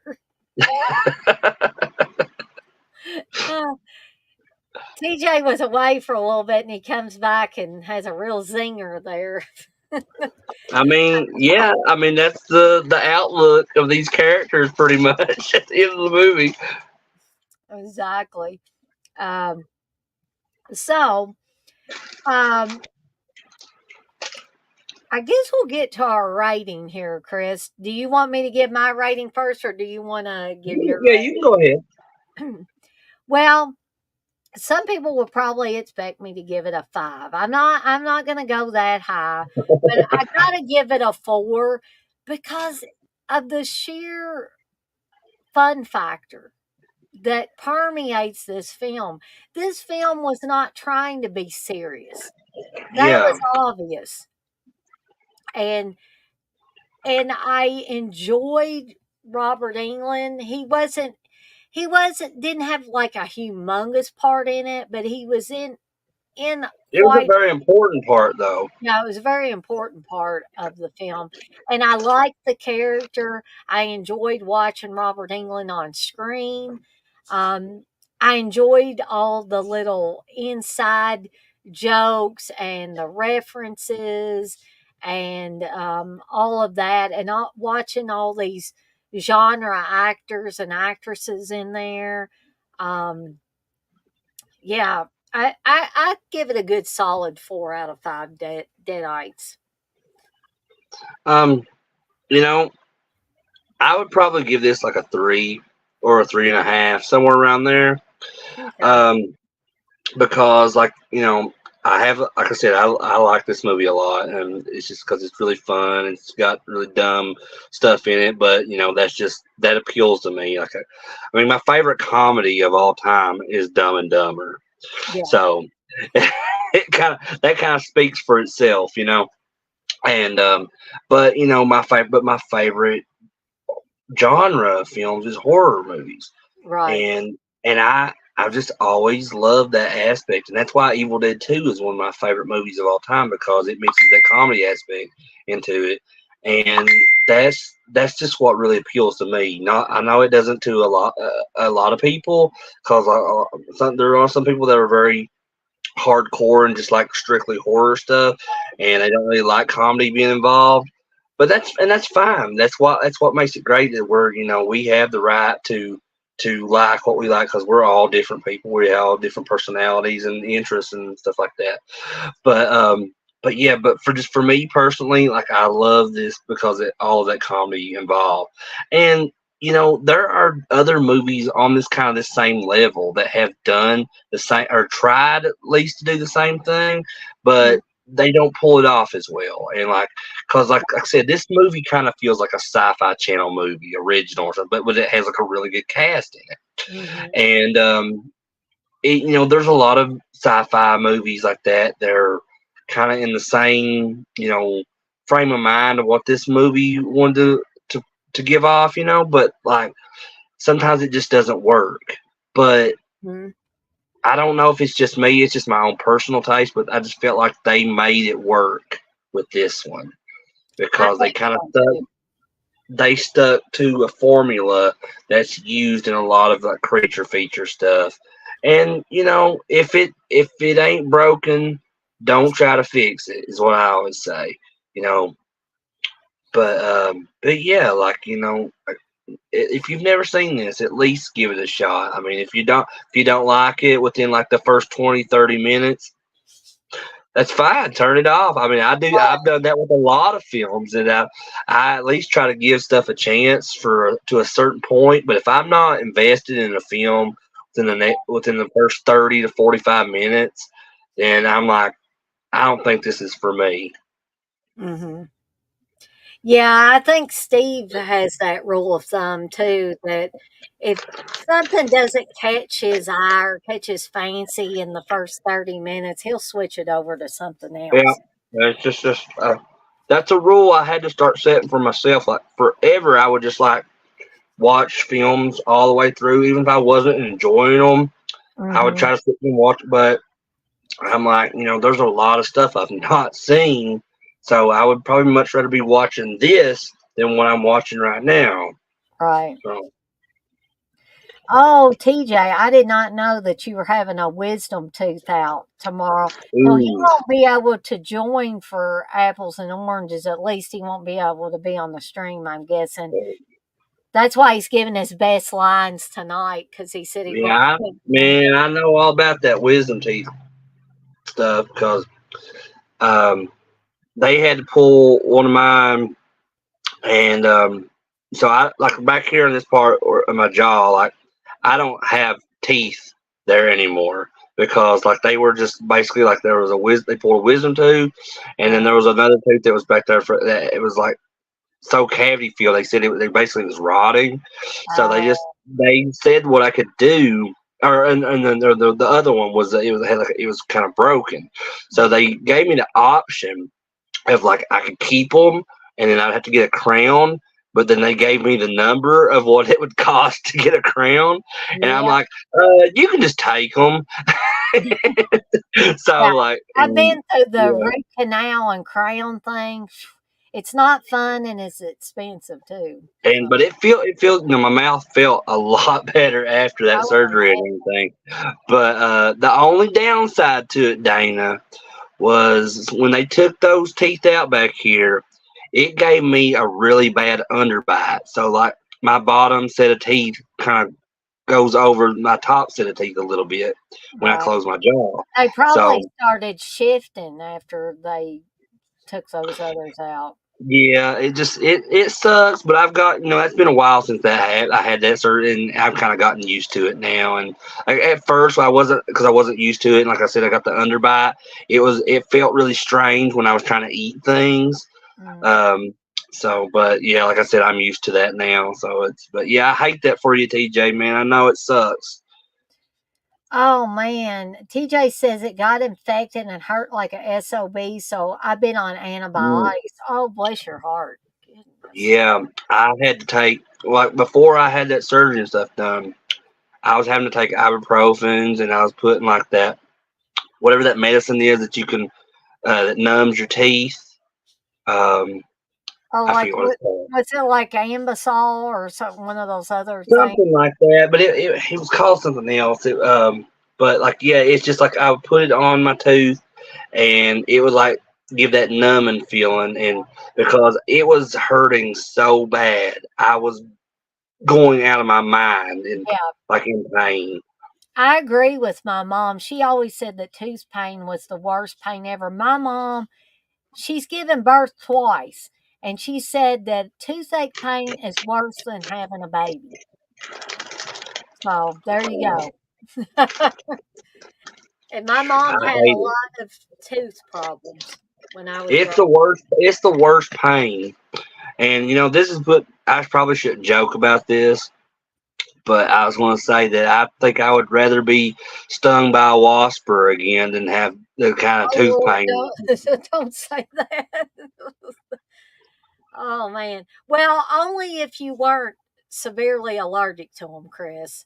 I would Yeah, say I that mean, because you're I tell you, that dangerously allergic to those things. I So am. I almost died from it last year. But yeah, Candace would probably hit you in the back of the head if she heard you you say probably will. that. She'll find some reason to do it. And she'll like, "What the heck was you doing talking like that?" Um, but I guess we'll move on to the second film, and I'll try to talk about it pretty quickly, so that me and Chris can get to talking about Freddy versus Jason, which is one that we've both seen. But the basic plot of Wish You Were Dead is two bad women, like I'm talking about like criminal women, fight over one man and a backstabbing, money grabbing, insurance hustling, double dealing, two timing caper. That's a lot of words. Um, and, me and Chris were talking about a lot of known actors and actresses were in Python. Well, we've got almost the same thing here. This was directed by a woman director, Valerie McCaffrey. I'm not familiar with her, but Carrie, is it Carrie Elwes or Yules, or how do you pronounce that, Chris? I call him Carrie Ools is how I've always said his name. That's probably Um, Princess Bride and the first Saw movie and and the Crush, Robin Hood Men in Tights. Twister. Yeah, yeah. He's in Liar Liar too with Jim Carrey. Oh, He that's plays right. like the stepdad or whatever he is. But we have, let's see, we have him. We have Christopher Lloyd Oh wow. in this. We have Mary Steenburgen, Sally Kirkland. That's funny. Gene Simmons is in this as Vanny, and you gotta see Gene Simmons in this movie. It's great. So Christopher Lloyd and Mary Steenburgen both in this. Yeah, They were both in Back to the Future Part 3. that's right. Lynn Shay is in this. Wow. Of course, Robert Englund, and the debut or debut, as Joe Bob would say, of Billy Ray Cyrus as Dean Longo in this. Billy Ray Cyrus was in this. Seriously, Wow. yes, he was. Okay, I'm intrigued now, Dana. I think I need to watch this movie. Um, so let me just talk about Robert Englund's character of Bernie Garces or Garce or something like that. Um, I'll just call him Bernie. I'll call him Bernie G then. Weekend at So Bernie's. that's right. Well, Robert Englund has a very super, super small part in this. He's basically in one scene and you don't see him anymore. Oh, I would have liked to see more of this character of Bernie, because at one point, Carrie Yules and uh, oh shoot, which one of the women is he? Uh, oh, it's Elaine Hendricks is the one that he's involved with, and Carrie Yules is um, he's an insurance guy, or like I guess when somebody has a house fire or something like that, uh-huh. and they send out these people to make sure it wasn't arson, or if your car gets burned up, and you turn it over to the insurance, they send these people out to make sure that you're not lying, Yeah. that you didn't My, destroy. my my that's what my mom did for like 30 years. Oh, wow. Um, yeah, she was an insurance agent, and she had to go like make visits to houses sometimes and stuff. So yeah, that's So interesting. Carrie Yules and Christopher Lloyd play these insurance agents that go out and they go to Billy Ray Cyrus's house. They go to Dean Longo's house, and they're like, I guess he reported that somebody destroyed his car, and so they go to his house and to make sure he's not lying about it. So they're investigating and all that. And then eventually, Carrie Yules' character gets involved with two women, the two bad women that they talk about in the plot synopsis for this. But one of the women he ends up actually getting married to, um, and she was first planning on killing him. I guess I don't know if she was planning on killing him for money. I think that was the case because at the beginning of the movie, this guy that she meets in a diner thinks he's going to go get his jollies with her. And she ends up, I think, killing him and taking off with his money and his car, I believe, as well. Um, so she's she's pretty much a petty thief and a murderer as well. So I think she plans to kill Carrie Yules' character, but he turns her over to the side of good somehow, and they end Mm. up getting married. But the priest or the preacher, I can't remember if he's sick or what happened, but they have to get good old Bernie, played by Robert Englund, to marry them. And I swear, this is a fun Robert Englund character, even if he doesn't have much screen time, because he looks like you should be setting him on a motorcycle and letting him go join a gang because that's what he looks like. He looks like he's getting ready to jump on a Harley Davidson motorcycle and just take off into the sunset on it. What would be funny, Dana, if like they decided to do a remake of Weekend at Bernie's and they got Robert Englund to play Bernie, and they just had whoever they get like two say the two of those kids from Stranger Things they put in there, and That would they're be just awesome. carrying Robert Englund around throughout the whole movie. I That would would be watch awesome. that. I would watch that. I would definitely watch that. Oh, well, TJ, you're saying Elwes or Elways, depending Yeah, on how. I've never been able to pronounce it properly. I don't think because I'm really never, wasn't sure how to pronounce it properly. So like I just kind that's what I do with a lot of actors. I just kind of pronounce it in my own way, and then if I learn better later on, it's like for years Jill Sholin. I killed her. I called her Jill Shoellen for years, and popcorn's my favorite slasher. I got my popcorn shirt on I tonight, by like. the way. But yeah, I was calling her Jill Schwellen for years, and then I finally like watched this interview with her, and like she said her name, and I was like, oh, it's Sholin. Yeah. Okay. I think we all get names wrong from Oh time. yeah, I'm sure. Even TJ gets a name wrong, I'm sure, here and there. He's the master of knowing how. I don't know how he knows all this stuff unless he just looks it up. Would Uh, it be funny if they're like so names like that like Elwes or Yules or how you say that and like Sholin and I pronounce it Shoellen.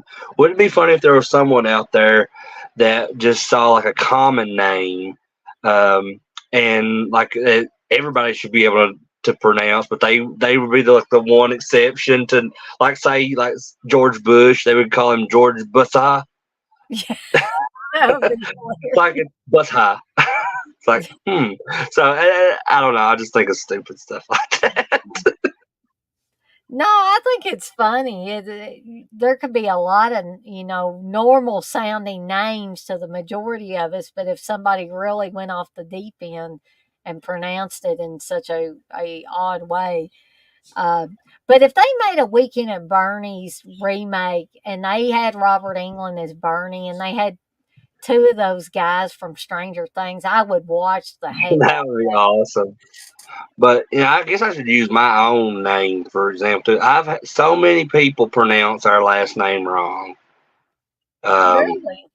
yeah, because I mean it does, and to be fair, it does look like it's pronounced Prater, but it's Mm. Prater, And I don't know how many like people I've had call me from like um, just different stuff, that, random numbers that'll call my no my number and just be like, "Is this Mr. Prater? Is Mr. Prater there?"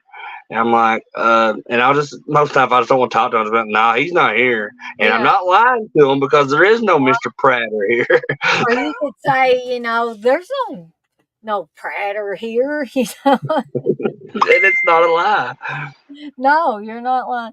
I gotta tell this funny story about people have a hard time pronouncing Estes, my maiden name.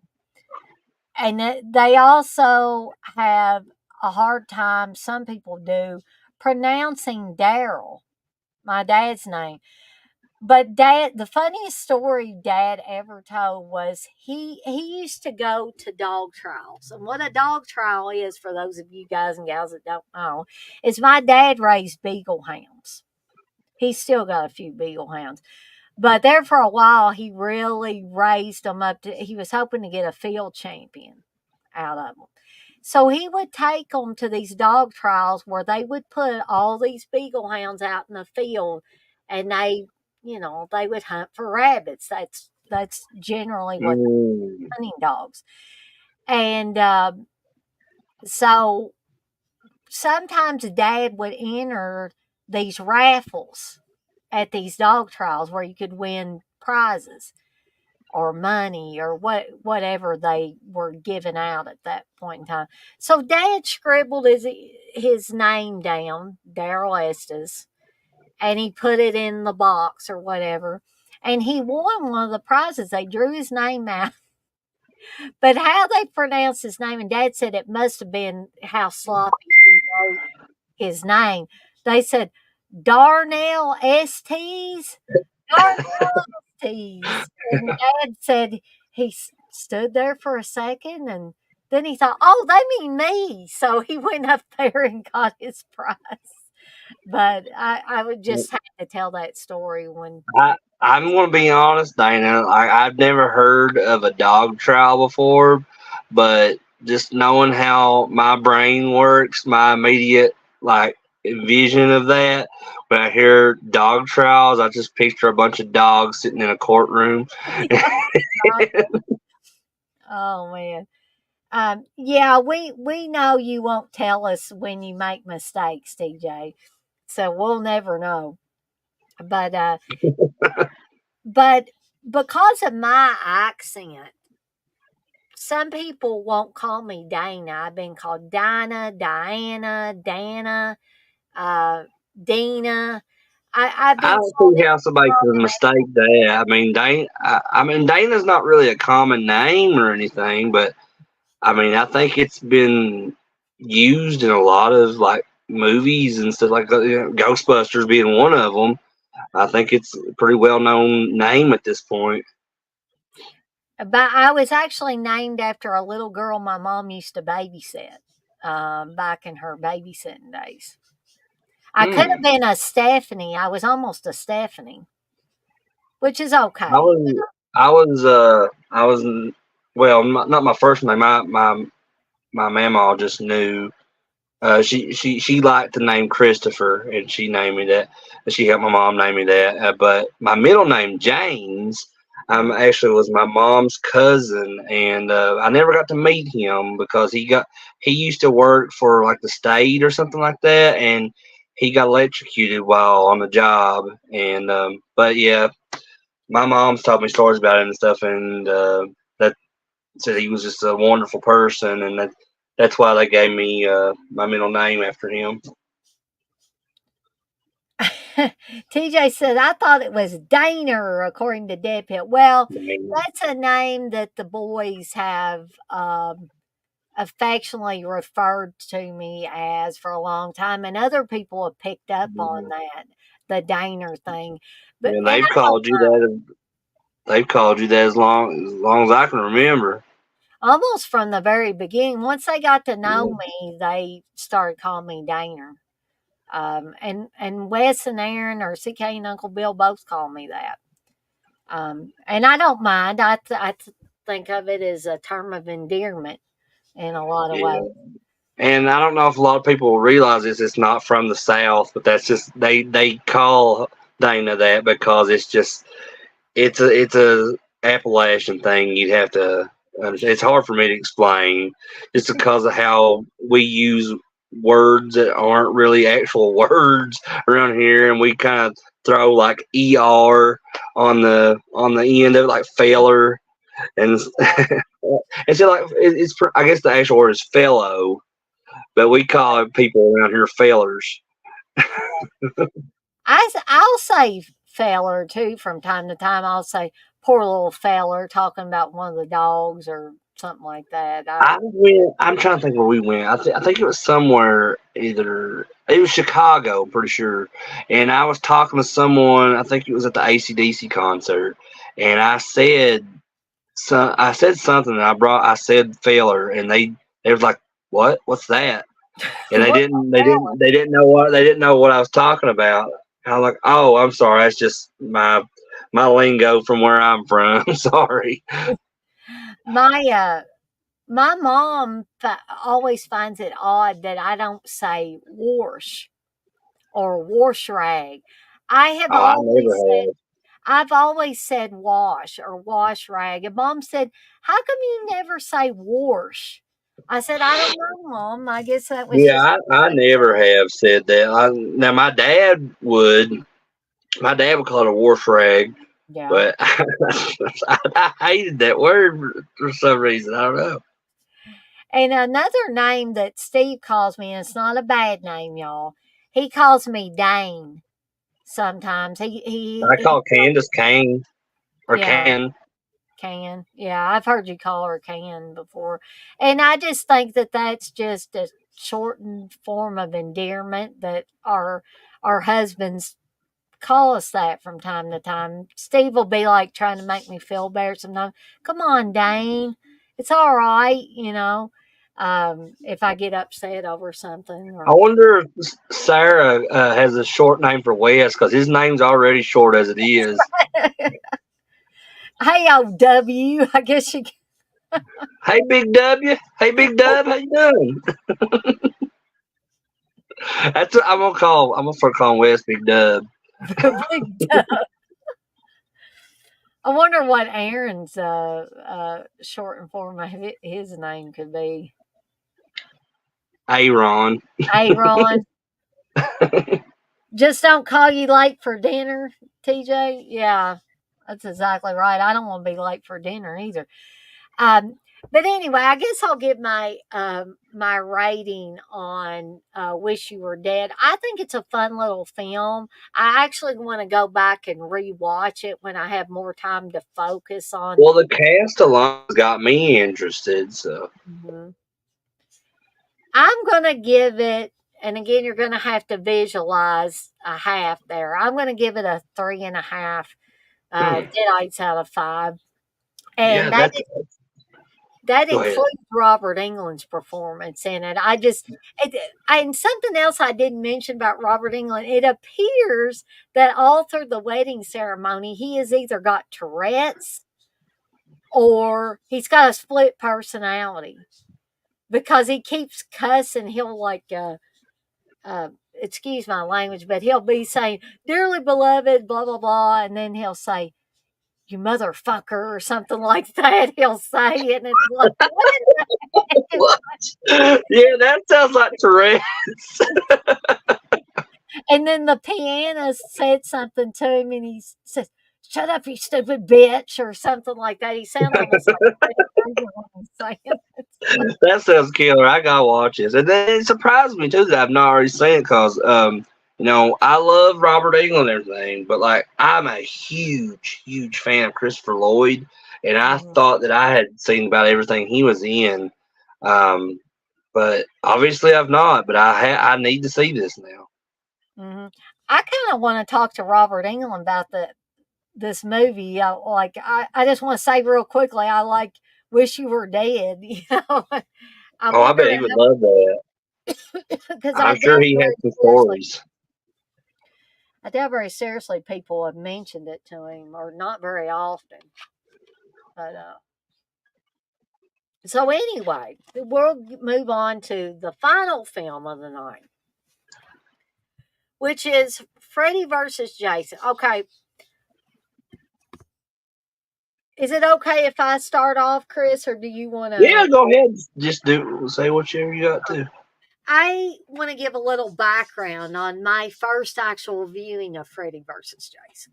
Okay, so me, like a lot of other fans of both the Friday the 13th franchise and the Nightmare on Elm Street franchise, we had been chomping at the bit to have the ultimate face off between Jason Voorhees and Freddy Krueger. We had been waiting forever for this. Hmm. Okay. So you can only imagine my excitement when it was finally announced that there was going to be a Freddy versus Jason. So I actually went with my cousin Jed to see Freddy versus Jason at the movie theater. And I had the Freddy sweater on. I had the not a real bladed Freddy glove because that would have got me kicked out of the movie theater, I'm sure. My cousin Jed almost got tackled by security at the movie theater because he had a mask on and he was dressed in overalls and stuff. He was dressed like, old school Jason, like Tater Sack Jason, if I'm remembering correctly. And he had a mask and stuff on. And this security guard, I thought he was going to tackle my cousin. He said, he come running over there. You're going to have to take that mask off. And Jeb was like, okay, I'll take the mask off. That's odd because that was like that. They didn't really start getting like super like tight on security and stuff for like movie theaters until after that. Do you remember? I think it was during when The Dark Knight came out. There was like a guy that went to a theater and like shot up the theater and everything, and Mhm. it was really scary to kind of go to theaters for a while after that. But like that was after the fact that Freddy versus Jason came out. What 2003? That sounds right, Chris. Yeah, 2003. Yep. But sorry for interrupting. Go ahead. Oh, no, that's fine. But the other part I remember about this, and I will never forget, is there was a Japanese couple, a young Japanese couple in the kimonos and everything in the movie theater. And the guy sat down right beside me in the movie theater and he looked over, and I'm not making fun of the guy. I thought it was very endearing. He looked over, he saw my Freddy glove and he said, "Oh, can I see your Freddy glove?" I can't do his accent justice, but that's That's exactly awesome. how it seemed to me.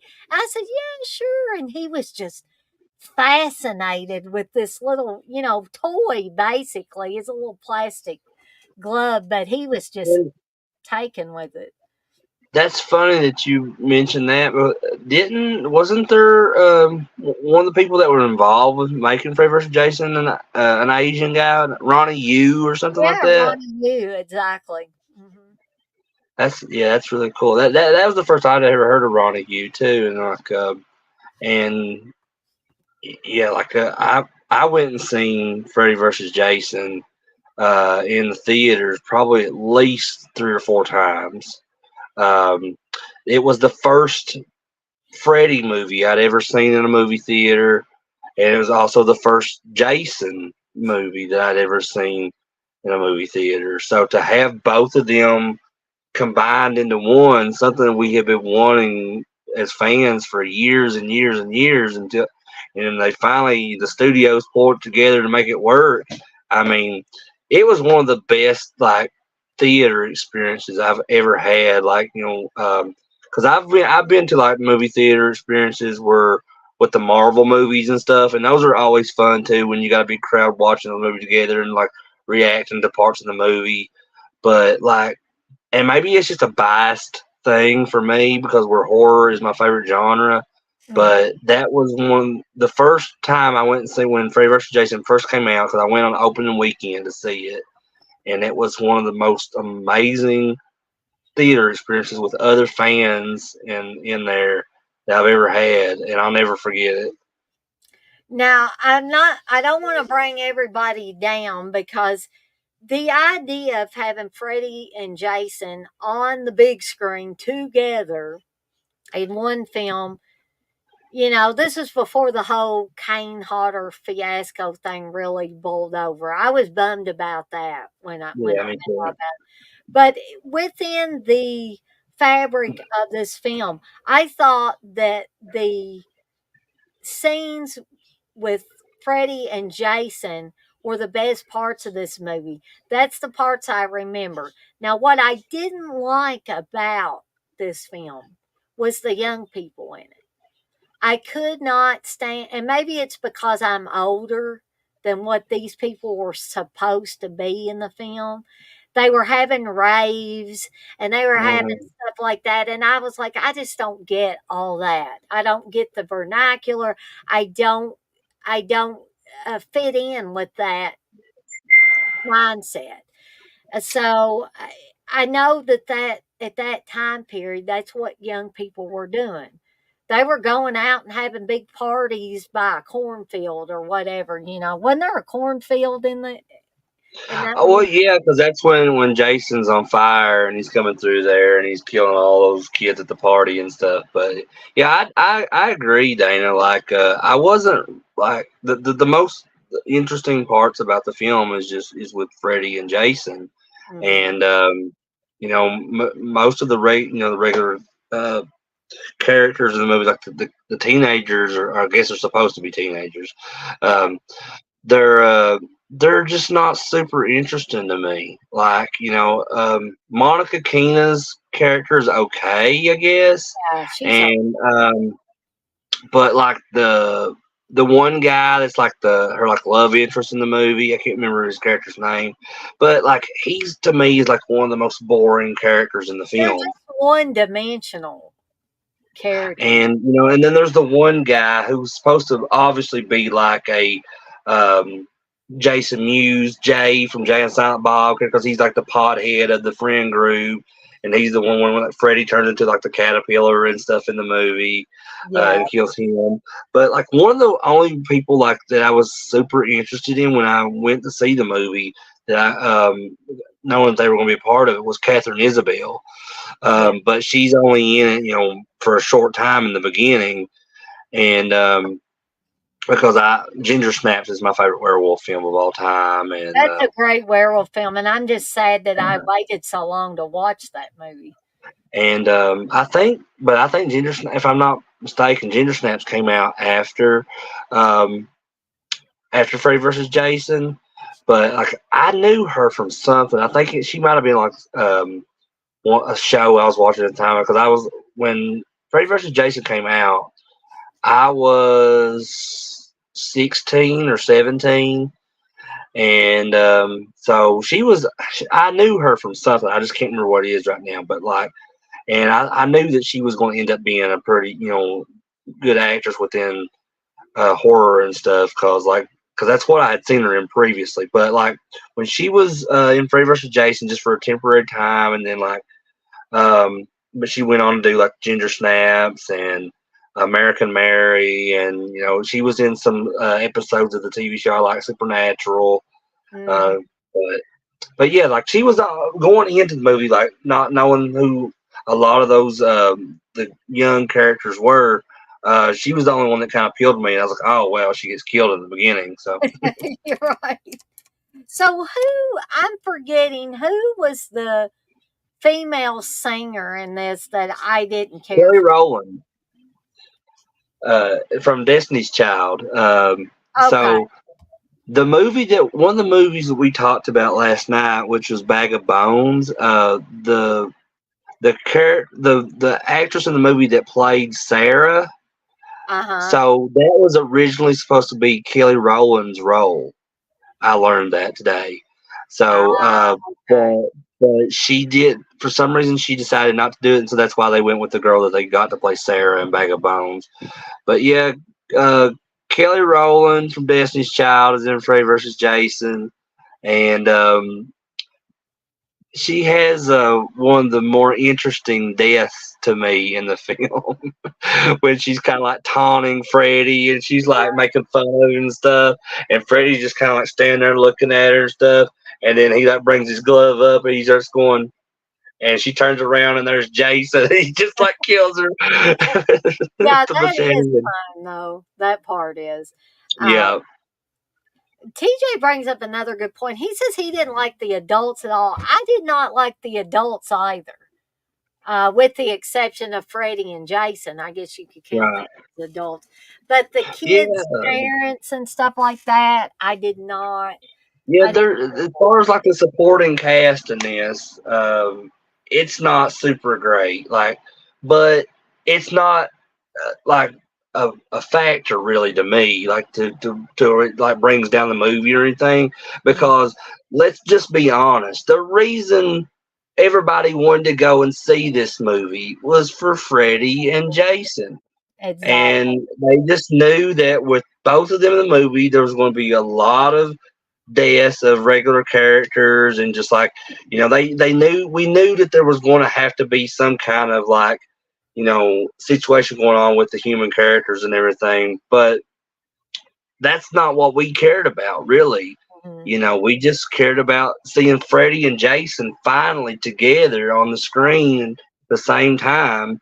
And, it sucks, knowing that Kane Hodder didn't get to portray Jason because that was like what people, I think, wanted for years. That was in Yeah. the horror fandom and everything was like because they were expecting him to, because Kane Hodder had just done the past four roles of Jason Voorhees, like from part 7 up all the way up to Jason X, and that was just like it was a kind of a given, I think, with fans, like, oh, it's got, if they're doing this, Kane Hodder's got to be playing I think Jason. it was a given to Kane Hodder too. Bless his heart.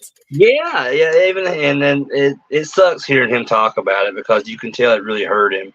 Mhm. Um, but regardless, if you can look past all that stuff, with um, the movie is awesome. Like I said, I went and seen it like 3 or 4 times in the theaters, and I've watched it countless times, on DVD, Blu-ray, and stuff. Um, and I learned something actually recently about the film that I never knew, and one of my friends was like, "Oh wow, of all people, I'm surprised that you didn't know that." And that's that Rey Mysterio, the wrestler Rey Mysterio, Mhm. played a stunt role as Freddy in the movie, and I never knew that until here recently. I'm like, "What part?" Uh, So, and I just know that he played him in the part, but I don't know which part. So if anybody knows, TJ or anybody knows, let me know, because I think I Googled it and I couldn't find anything. but TJ did say that Ginger Snaps was out in 2000 and it came out before this movie. Oh, okay. Well, see, well, maybe maybe I did see it before this. You gotta forgive me. My memory is not the best anymore. I Mine's mean, that was over 20 years ago. Oh my gosh. I feel so old thinking about that being over 20 years ago. Jeez Louise. Man, where does the time go? I know, Dana. I know. I mean, we had, not to throw it off subject or anything, but some old photos from about 7 or 8 years ago showed up on my and Kansas timelines on Facebook of when Noah was really little, and I'm like, gosh, here he's almost 12 years old now, and it Mhm. just feels like where's the time went? I It's I every time I see that picture of me holding Noah when he was a baby, And Yeah, I'm it's like, Scare Fest. oh my gosh. It's like I feel really, really old now. That was like the one and only time that Joe got to see Noah too. And if anybody doesn't if anybody doesn't know, Dana is my son Noah's godmother. And if anybody knows T-shirt Joe Garcia, he's my son's godfather. And we all met through pretty much like through Dead Pit, I guess, right? Yeah, but don't let Wes hear you say that too Don't we don't give him any credit for anything. Yeah, that's how he'd say, nobody wants to give me credit for anything. Good old Uncle Wes. But I can say one thing, but I can't give credit for, and it's something I really do appreciate is that there wouldn't be any video of mine and Candace's wedding if it weren't for Wes and Aaron coming to the wedding and recording that, which is on their YouTube channel, by the way. Yes. Go check that out. They actually did an on the road for Chris and Candace's wedding. So Yeah, I do a shoot on Steve after I got married because because I say in the video talking about like because it's like Dana wanted to be here, Steve, but you had to stay home and worry about your Euro trash. oh man. TJ says it'll cost me $175 to ask Robert Englund about that movie.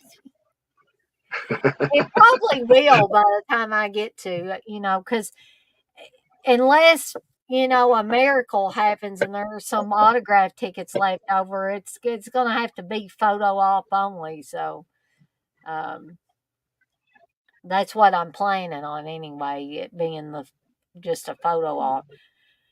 And Steve's like, well, why don't you wait and see if they have any autograph tickets left over? I said, I am not playing that game. When those photo ops go on sale, I'm getting me a damn photo op because I've already got tickets to this thing. I'm not going to miss out on this. Because I mean, they're already changing these like policies and stuff regarding the autograph thing with Robert Englund. But a lot of that, like I said before, that's not the convention's fault. That's just something they're having to do to like apply to things because of how much time Robert Englund takes with his fans, and because he'll sit and talk to one person while and if you're at the close to the back of that line, you're going to be probably waiting hours, and then there might be just that possibility that you won't even get to meet him because they would at some point cut off the line, which it has happened in the past with his line. So that's why they put that new policy in effect for this time around, to where they're pre-selling autograph tickets for him, so you'll be guaranteed to meet him. And I can't say I'm hoping that it'll be enough to where like they won't sell out, and then they'll open them up to general admission people, so that way maybe I can get one, Dana can get one to meet him and stuff. Yeah, But and then I'll do the photo op and I'll go up to his table. yeah, That's a but once in a lifetime thing for me. So if I'm looking at it realistically, though, those are probably going to sell out, those autographs. But you're really in no danger of not being able to purchase a photo op with them, because the way they do that is like they'll start with like a session A. And then if those session A sell out, they'll open up a session B block of tickets.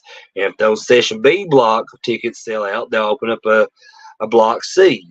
So, yeah, but it's if you're able to, once those go on sale, it's probably your best bet to go ahead and try to get one as soon as you can.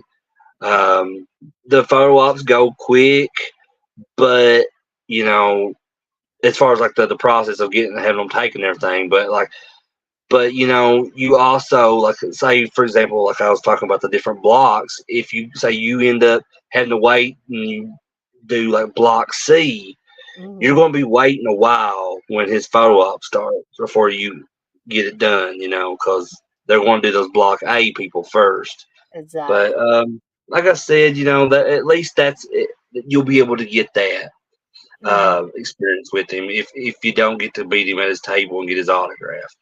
Mhm. And as Candace has told you, Dana, before, you know, the photo op with Robert Englund is a bit different from everybody else because you go in, usually these professional photo ops, you go in there, like pose, and then they take a picture, and then you're out.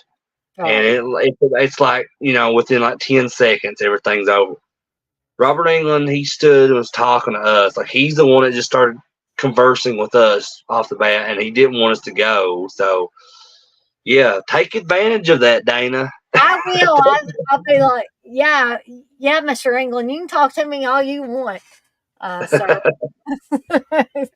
I don't care. He can I talk. love Jim Python and Wish You Were Dead, and just name every movie that he's and tell him that you did the retrospective on YouTube for him. So. I'm definitely going to tell him that I did the You got retrospective. to, Dana. If anything, even if the moment you get to meet his last, 10, 15 seconds, you got to let him know about what you're doing with the retrospective. Mhm. And even William Cat, when I was talking about Big Wednesday, the surfer movie that both him and Robert England are in, and William Cat seemed interested. He's good friends with Robert England. They go, way back. And William Cat said, "Did you know that Robert did the voiceover on Big Wednesday?" I said, "Well, the first time I watched it, I did not know that. But the next time I watched it, I did realize that was Robert England's voice Hmm. during that voiceover." I've never seen that one. It's a good movie. It's a good little movie. Is it kind of like? Have you ever seen the movie called Hard Bodies? I think I have, but it's been a really, really long time. But it's kind of like a surfer type movie too, and but whenever I think, not to get off topic or anything, but whenever I think of surfer movies, like the first one that always comes to mind is Point Break with Point Break. Yeah, me and Steve Keanu were. Reeves and Patrick Swayze. Did you guys watch the remake of it? I just don't have any interest in watching the remake of it. Now, Steve may Yeah, have. I can't I recall. tried it and I was like, nah, this ain't the same effect of what the original was giving me. So Steve I didn't watched even uh, finish it. Steve watched a few weeks ago. He watched that Roadhouse remake, and I was like, oh, Oh, with Jake Gyllenhaal in it. You I know, they was like, just announced they're doing a sequel to that. They announced the other oh day. God, please. I'm Yeah, sorry for anybody that likes that film. I'm just like, Jake Gyllenhaal is no Patrick Swayze. I ain't even gonna lie. I like Jake Gyllenhaal though. I never There's have liked Jake Gyllenhaal. No offense really, or anything, but yeah, I, I just I don't. actually like him a lot. My first experience with him though was Donnie Darko, Hmm. and I love that movie. I love Donnie Darko. And then he was in a really good movie though that it's a true story. It's called October Sky, and it takes place in Yeah. the coal cities in West Virginia and stuff. Because his like dad's like a coal miner, and he's like trying to build like this like rocket thing for like this science project thing he's doing. And yeah, it's a true story. And then I also like that. I know a lot of people don't like it, and I think even Dead Pitt in the past has shit on it. But The Day After Tomorrow, I like that movie. I don't think I've watched The Day After Tomorrow, so I couldn't really comment on that one. Um, but yeah, I don't know. I guess Jake Gyllenhaal is just not my cup of tea. But if you like him, you like him. I don't hate the guy. I He just played Mysterio in that. It was like the second Marvel Spider-Man movie they did. I think it was called Far From Home. I thought he did oh, really well in that one too. yeah. Speaking of Mysterio, though, TJ says Mysterio stunts in one of Freddy's boiler room scenes. He's not sure exactly where, though. Oh, okay, yeah, Rey Mysterio. Yep, I just learned that recently, but I wasn't sure what scene it was. But yeah, I guess that kind of makes sense because that's the one where like Freddy's kind of like moving around a lot and bouncing from place to place. So you can't So just really focus on him. yeah, so that kind of because that's. if you watch wrestling, you know who Rey Mysterio is. You know he's a guy that like he's a really quick little guy and stuff. And which it's interesting they use him because me and Candace have met Rey Mysterio. He was at a Horror Hound several years ago. It was the one that Christopher Lloyd was at as well. Um, and he is so short in person. Like I know he looks on like on TV. If you watch wrestling, he's really short on there. But oh my Mhm. god, he's unbelievably short in person. Like, and Candace is just like I think 5'10" or something, and she was way taller than him when we met him. And I'm like, I get kind of because Freddy is kind of perceived as a shorter like slasher character, but like Robert Englund's not that short, man. No, no. He's definitely not extremely short. Um, which, Chris, is there anything that you want to bring up about Freddy versus Jason before we get to our rating on? Well, I mean, I just thought that it had some really cool kills in it, and I think that was when they came up with the idea to do this movie. Is that was one of the main things that they wanted to focus on. Is like, well, if we're putting Freddy and Jason together in one movie, we got to come up with some creative kills. Right. Um, and the one of the best ones is at the beginning of the film, like when Freddy's kind of using the mind control stuff to trick Jason into helping him and everything by sending him to Elm Street, and he comes in the house and like he folds the one guy up in a bed, and that's Oh, to me like one of the best kills in the whole movie. And then um, like there's just a lot of stuff like that. They were doing creative, like even when it's just Freddy and Jason doing the fights, and Freddy's like finds I guess they're like propane tank, or not propane tanks, but well, there's some kind of big long tanks that mhm. shoot out. And like Freddy hits one and it goes flying, and he realizes what it does, so he hits another and it comes and it hits Jason and it knocks him back. And then there's just the little stuff in there with like Freddy like messing with them, like when he was messing with Kelly Rowland, and like he did the got your nose, and like it shows her nose had been cut off. And I just and one of the things, I mean, some people would disagree with this, but the way the movie ends, um, to me, there's no clear winner That's what I between. was going to ask you, and I'll ask the chat too. Who did you think there was a winner? And if you did think there was a winner, who did you think won? I think I'm on the same train as Chris in that there was no clear cut winner to this movie. Because if you look at the ending, like you would think, on paper, it looks like Jason has won the battle as he comes up out of the lake and he has the head of Freddy.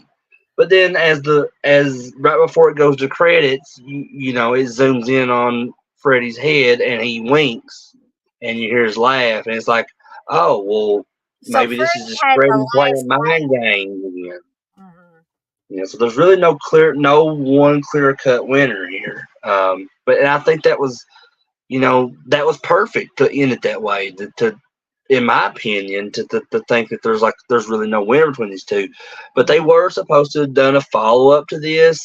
They wanted to. I know they did want to do a Freddy versus Jason versus Ash, Right. but unfortunately that never got to play out because there was just a lot of like studio issues of getting the rights and agreeing to do this and that. Um, but you know, just in the long run, looking back on it, I think it was like best to leave it at that.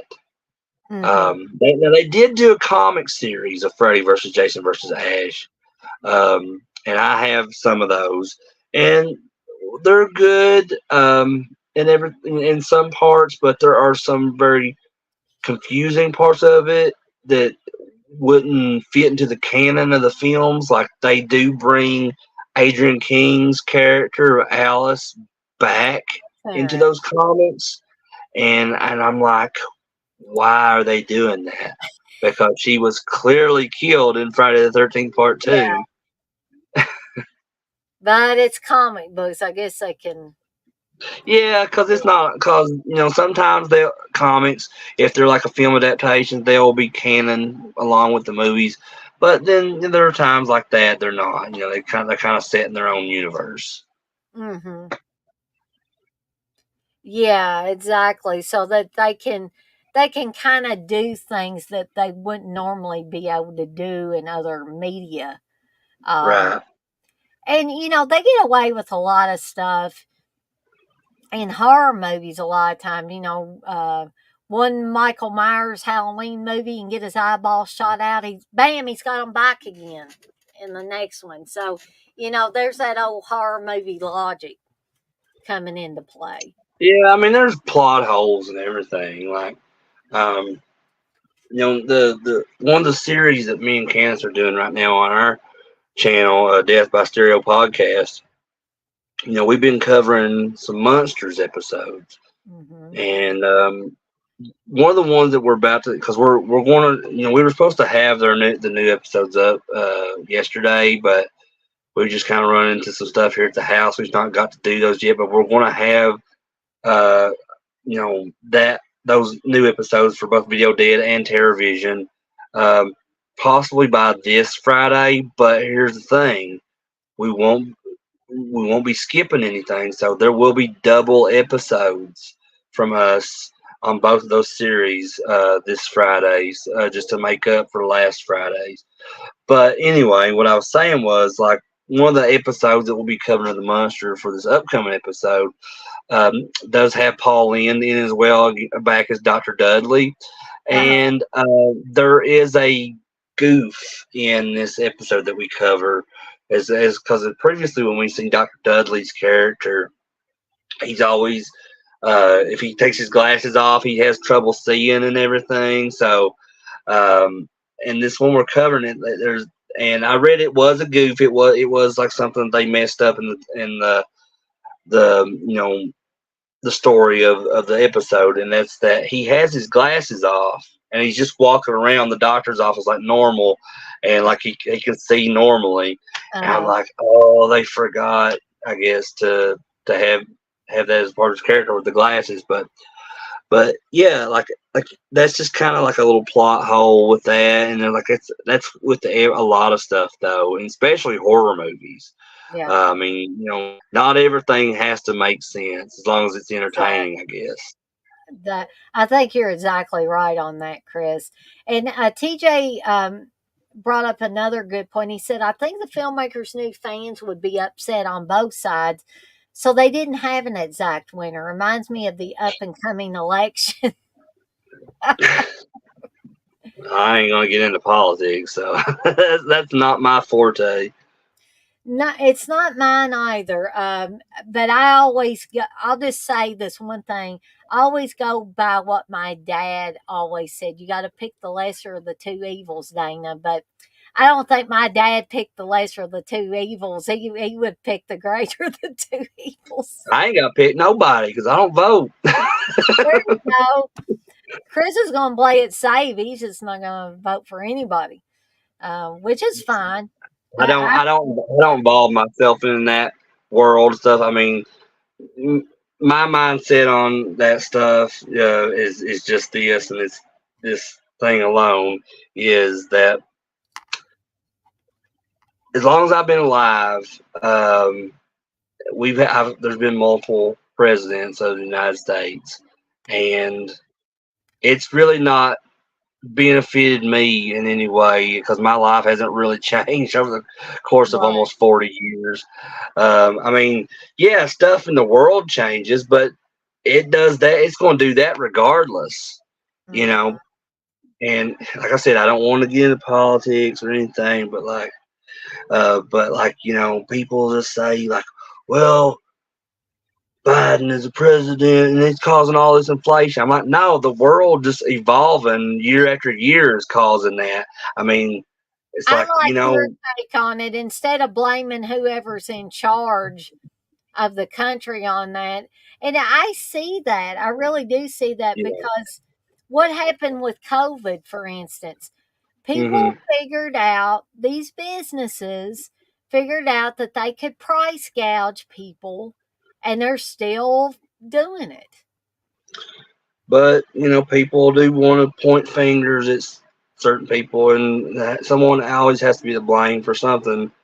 But and that right there in itself is why I don't get involved in that stuff, and I just kind of like just focus on what I'm interested in and let that rule my life. And I think that's a very, very a very good bit of advice. It's very sound, Chris, and I wish a lot of other people would see that instead of friendships being destroyed over things like politics Yeah. and Oh yeah. families being broken up because of That's politics. It's just that's ridiculous. why I don't get involved with that stuff, cause my mom's into that stuff, and I just like, oh yeah, that's cool, mom, and then I'll just change the subject. Whatever you want, Mom. Yeah, I had to quit talking about it with my mom because it. I said, Mom and Dad are not getting any younger, and I don't want to waste any time that I would have left with them by being mad over something so silly. And so I just quit talking politics with my mom. Yeah, it's best. I mean, like, cause a lot of people like will talk politics, but not really even know anything about how that stuff works. Hmm. I mean, I think we as people just need to learn that we're always going to have to adapt to things when things change, no matter what. Right, So it doesn't, so in the long run, when we're all dead and gone, none of that shit's going to matter anyway. exactly.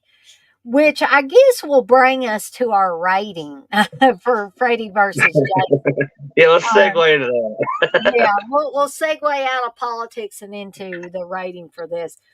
So I'm going to give, again, envision a half here. I'm going to give this a 3.5 out of 5 deadites. Um, Robert Englund was fantastic in it. Ken Kersinger, please forgive me, Kane, um, was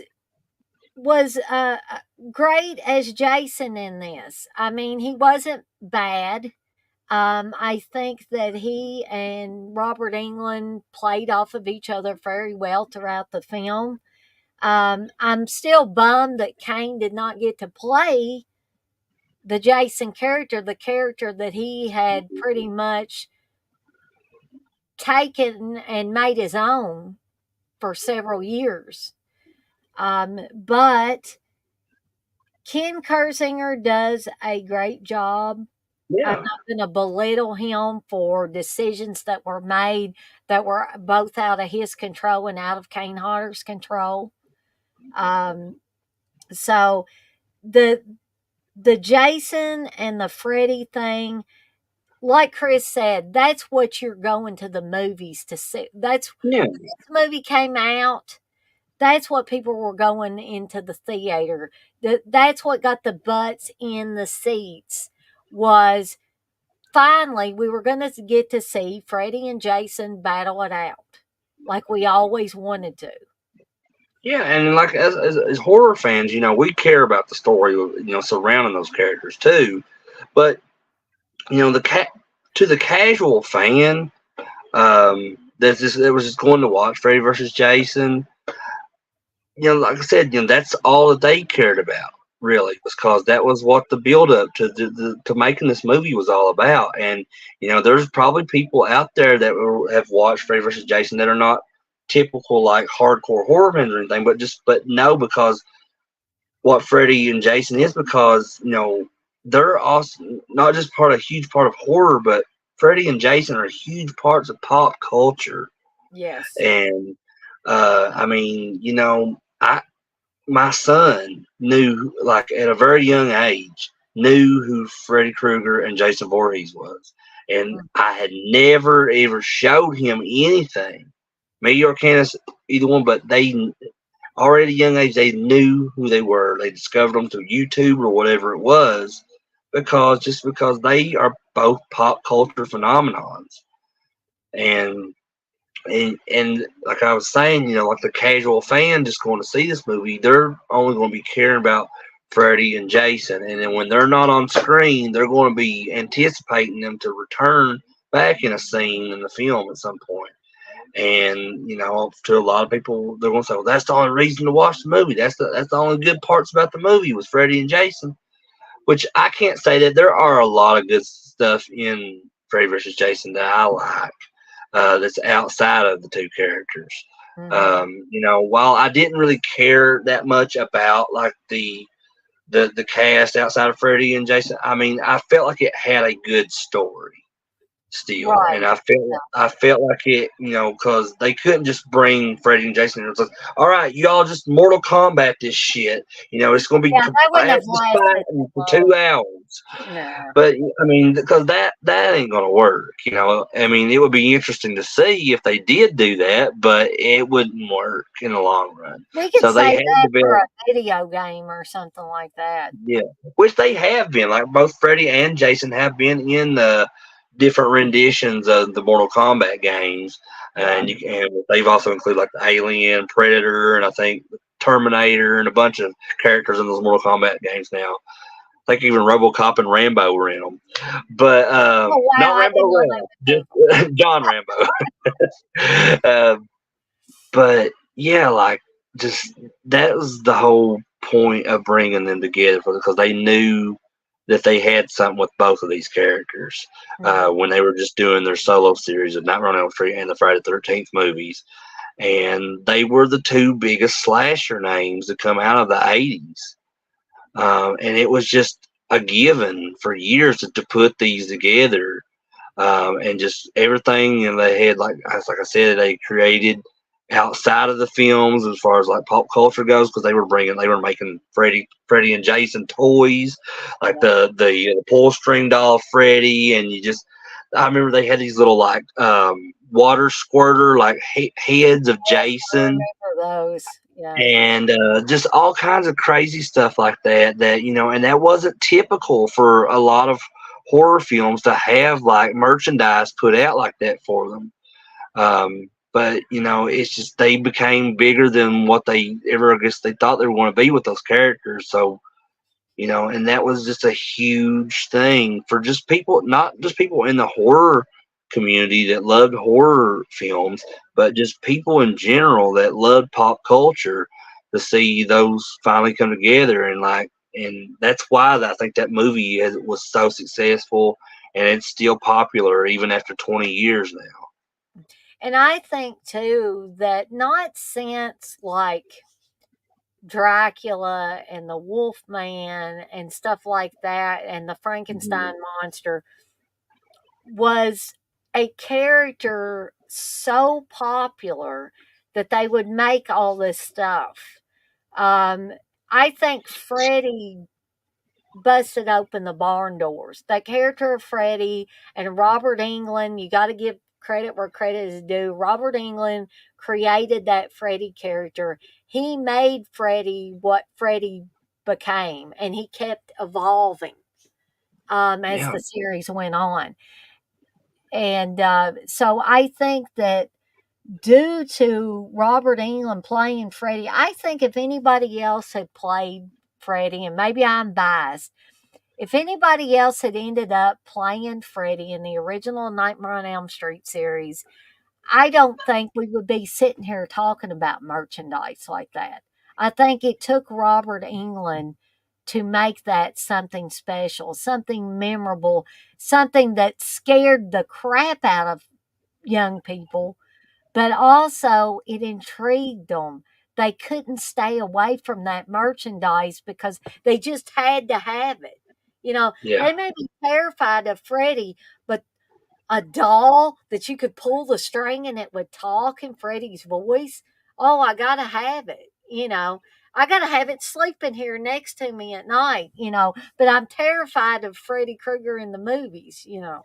And have I ever told you about like, cause so Matchbox is the company that put out that pull string doll of Freddy. And Wow. at the same time, they had put out another pull string doll of Pee Wee Herman.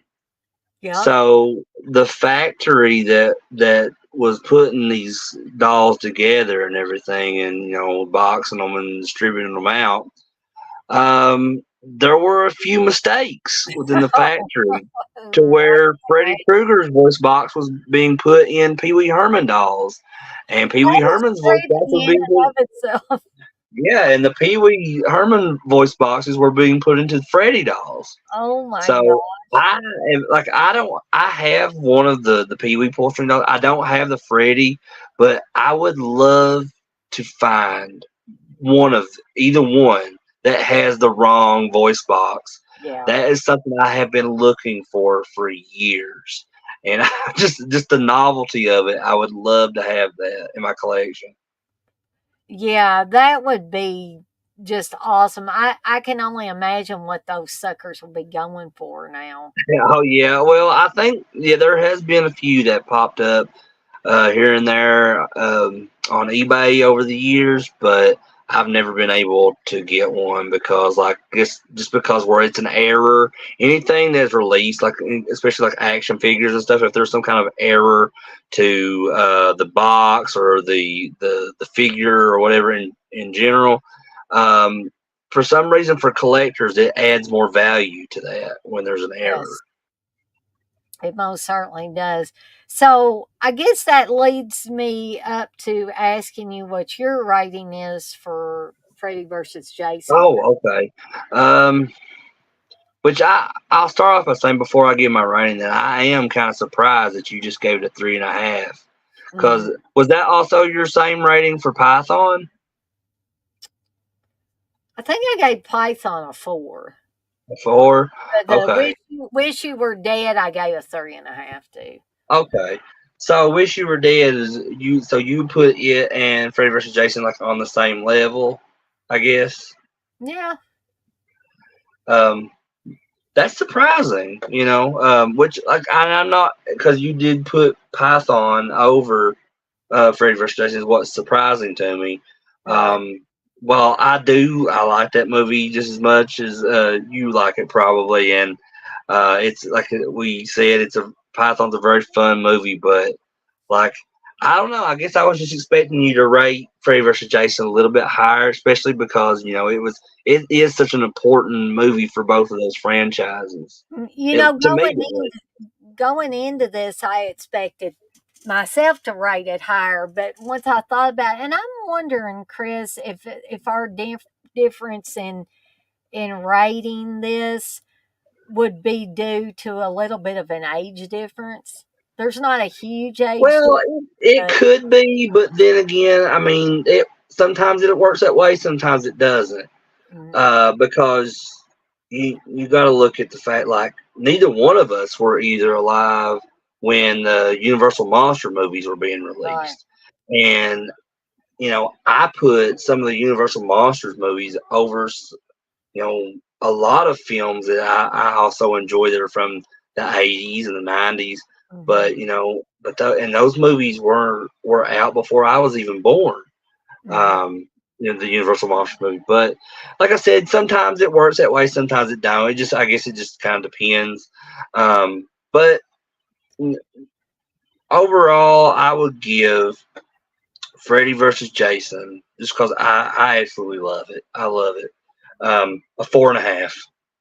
Okay, that's And I fair. think that may be the highest rating I've given on your stream for any movie thus far. Because I Yeah, don't think I've given anything a 5 as of yet. yeah, I can't recall a 5. If somebody can, they can let us know. Yeah, if I did, I don't remember. Sorry, guys. But I think that's fair. I definitely think that's a fair rating, and you've explained it well, and I see where you're coming from with that. I think maybe probably the reason why I gave it a little bit lower than probably Chris and a lot of other people were expecting is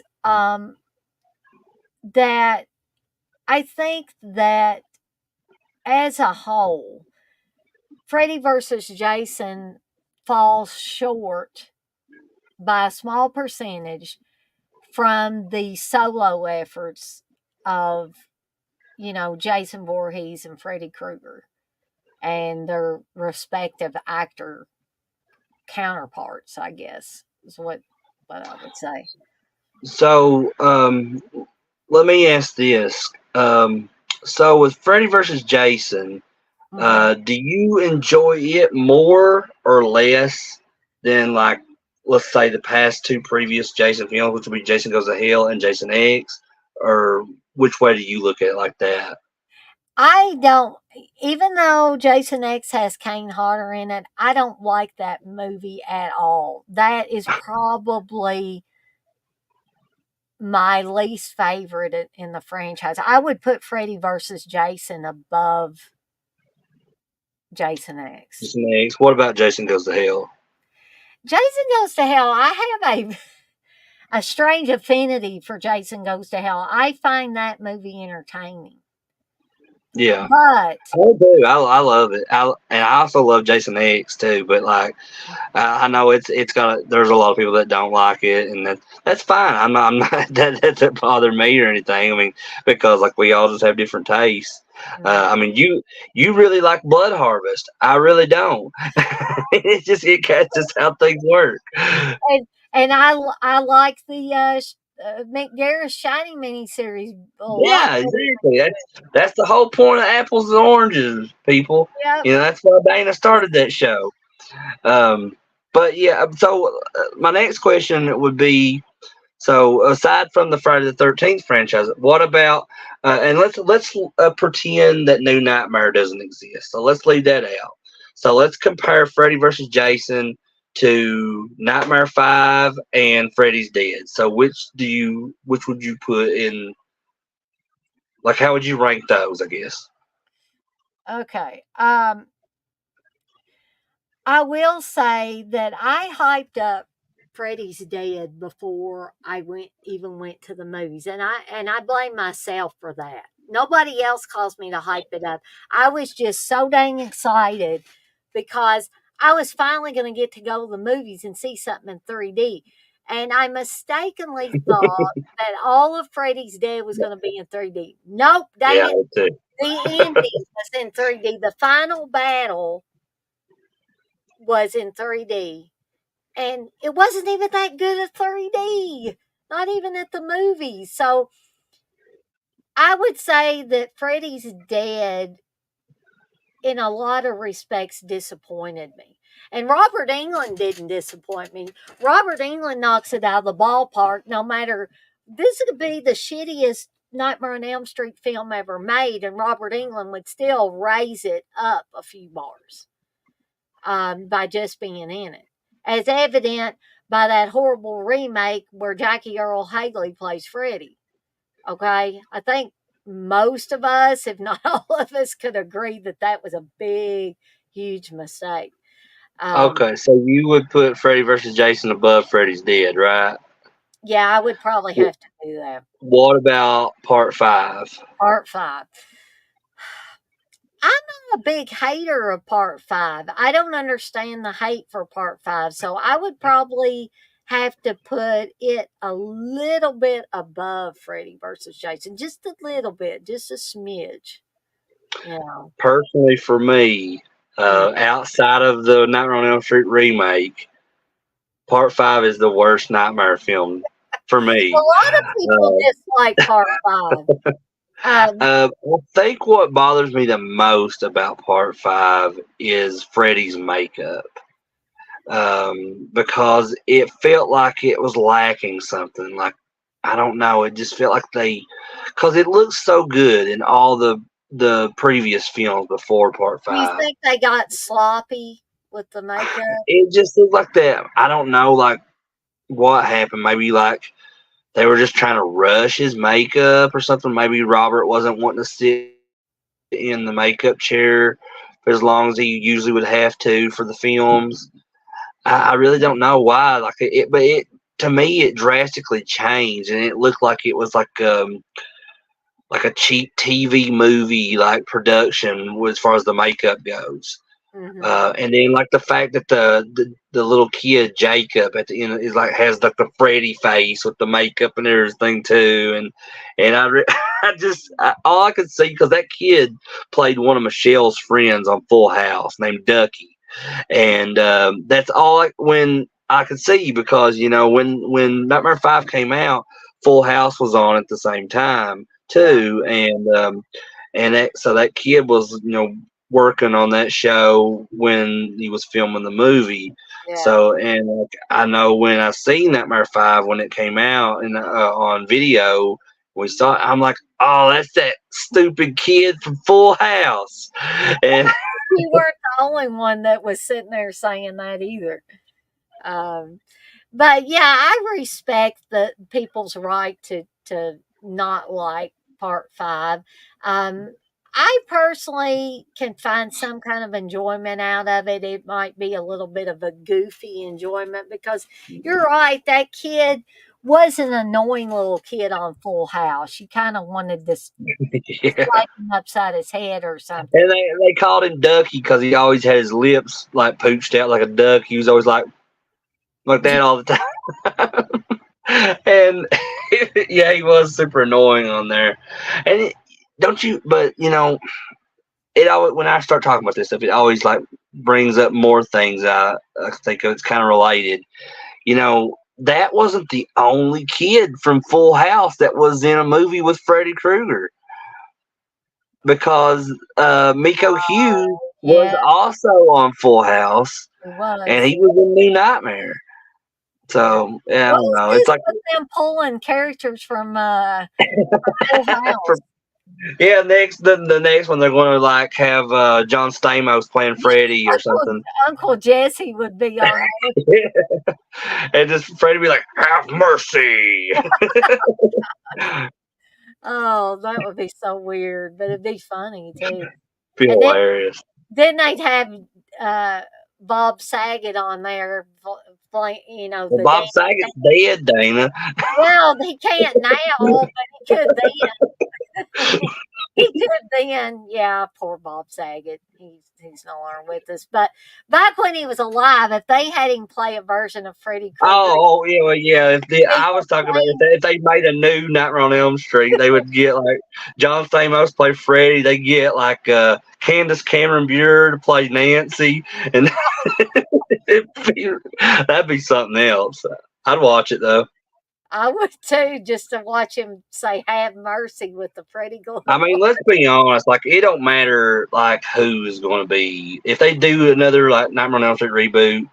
It don't matter who is playing the roles. I'm going to watch it. I mean, I watched that horrible remake with Jackie I Earl went to Haley. the movies and saw that. Believe it or not, So, I mean, I paid to see that. I'm a glutton for punishment sometimes. I think I am too. Um, but so I would really like to go. I could go on all night talking to Chris and Oh, talking to yeah, yeah. you There's guys about this stuff. countless things we could talk about. But yeah, and we wouldn't have to, keep it at Robert Englund Films. We could talk about anything. But I have been, drinking Mountain Dew, so I do have to go to the restroom as usual. And we've been on here for almost 3 hours. Yeah. I mean, But it I doesn't have seem been, like it, but we just been having really fun. But, I'm sure the morning comes early for Chris. I know the morning comes early for me as well Fortunately. for work. I'm trying to get off on Friday. Hopefully, they'll let me off so I can have a 4-day weekend because everybody knows we got a holiday weekend Oh, coming up. dang, that's right, Dana. I forgot about it. I'm off next Monday. Woohoo! So you guys and gals can come in and that work and get off for next Monday. You can come to the Sunday watch along and not have to worry about anything. You can sleep in on Monday, so you can come and That's hang right. out and stay late.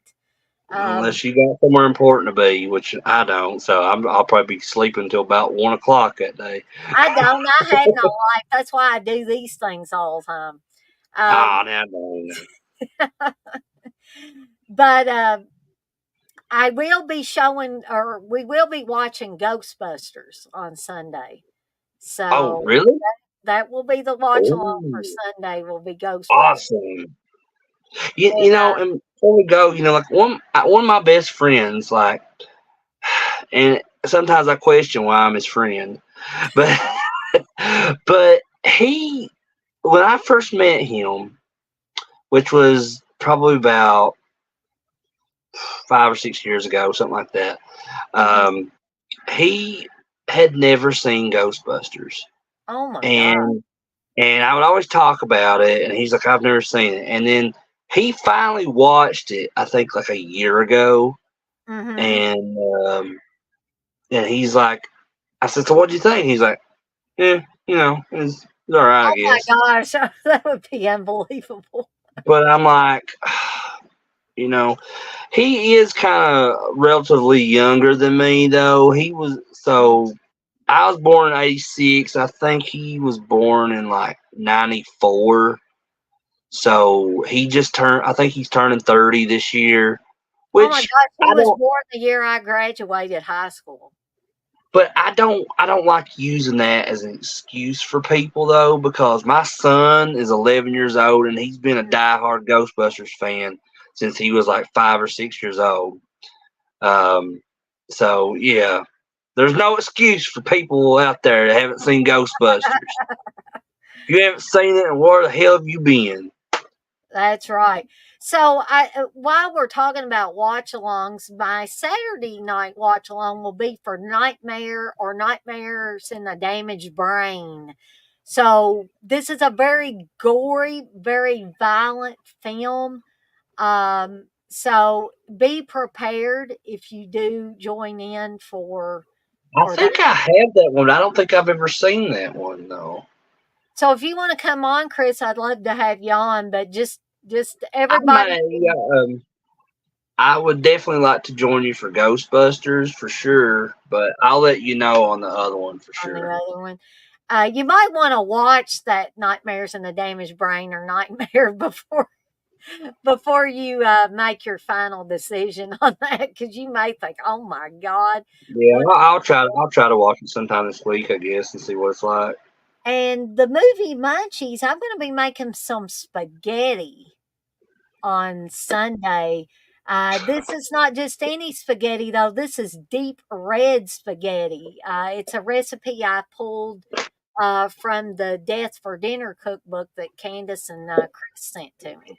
So, gonna be having some pasta in honor of Argento and Fulci and all these other Italian horror filmmakers. That's I'm pretty sure that's probably Noah's favorite food is spaghetti. Spaghetti. He might want to He tune in to watch me make that on he Sunday.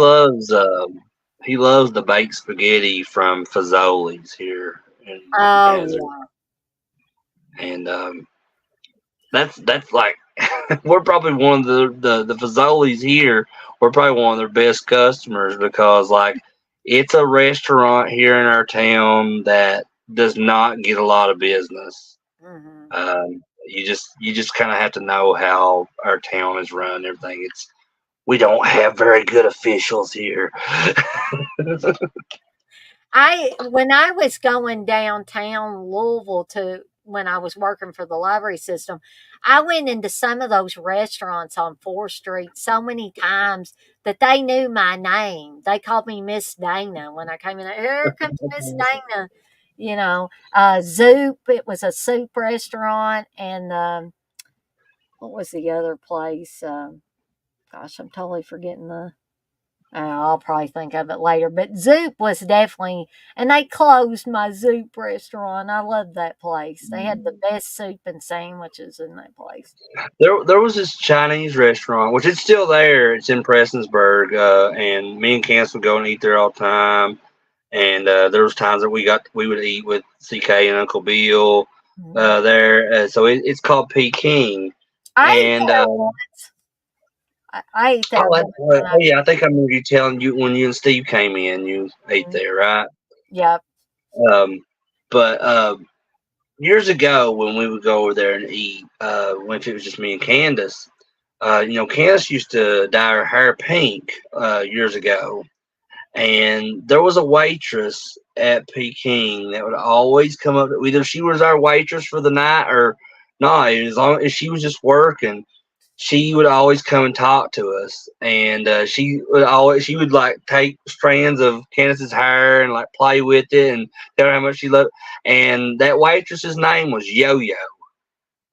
No Oh, joke. That was her name, and she was so friendly, and she just like, and the other, like, I guess kind of like the management mhm. would see her like just talking to us and stuff, and when she was supposed to be doing something else, and they would come over and they would go yo yo and like and yell at her, and then like suddenly, and if you ask Wes or Aaron, they'll know exactly who she is too, because she would like just talk to everybody.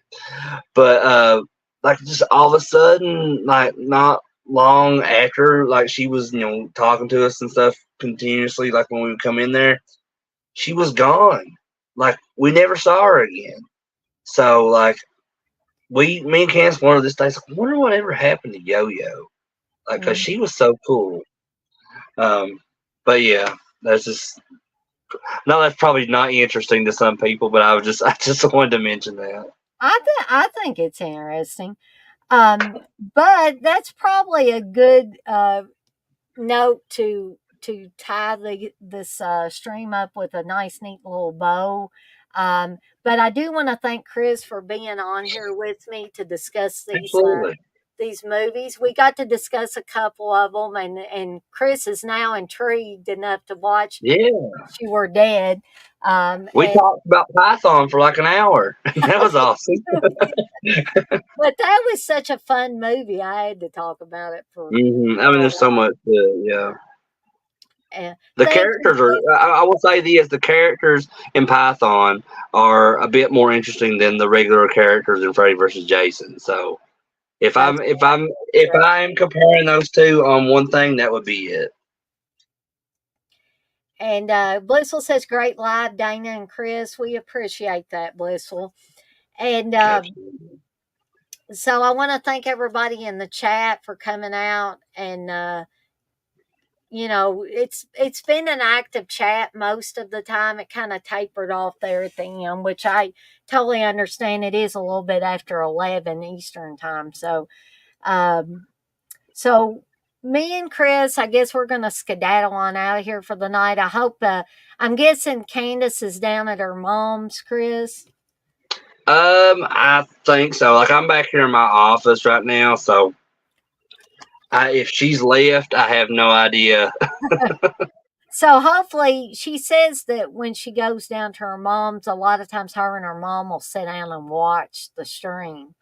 Yeah, Uh, if you're doing a stream at the time she's down there, yeah, her mom will sit there and watch it with her and and stuff, I'm and just so pleased that her mom likes watching the streams, that she gets some enjoyment out of yeah, her mom, is really unlike any other mom I've ever known, at least, because my mom was never really super interested in the stuff that I was interested in. it.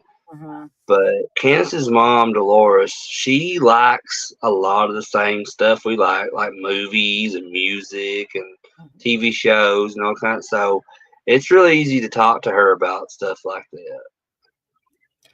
So, I do want to remind everybody, as I always do, I swear to goodness, I'm going to make a shirt with this on there at some point. And I'm also going to be making a badass women in horror shirt with that graphic that I use, where I took me and Candace and ran it through AI and made us Hmm. have leather pants and stuff like that. And there was a cosmic feel to it, like we were in space. I just thought that was a really cool effect. I wish my figure was like that, but it is what it is. AI makes magic, doesn't it? So, as always, I want to remind everybody to be kind to one another and blaze that trail. And be sure, if you can, um, and you stay in the heat, you can come into Apples and Oranges tomorrow night starting at 8 p.m. Eastern time. We are going to be talking about all things Twilight Zone, the movie, and John Landis, his career before, during, and after the tragedy that befell Twilight Zone, the movie. So be sure to tune in for that and all the rest of the great things I've got coming up for the rest of the week. And we're out of here. So we'll see everybody next time. Bye, everybody. Bye, everybody. Have a good night.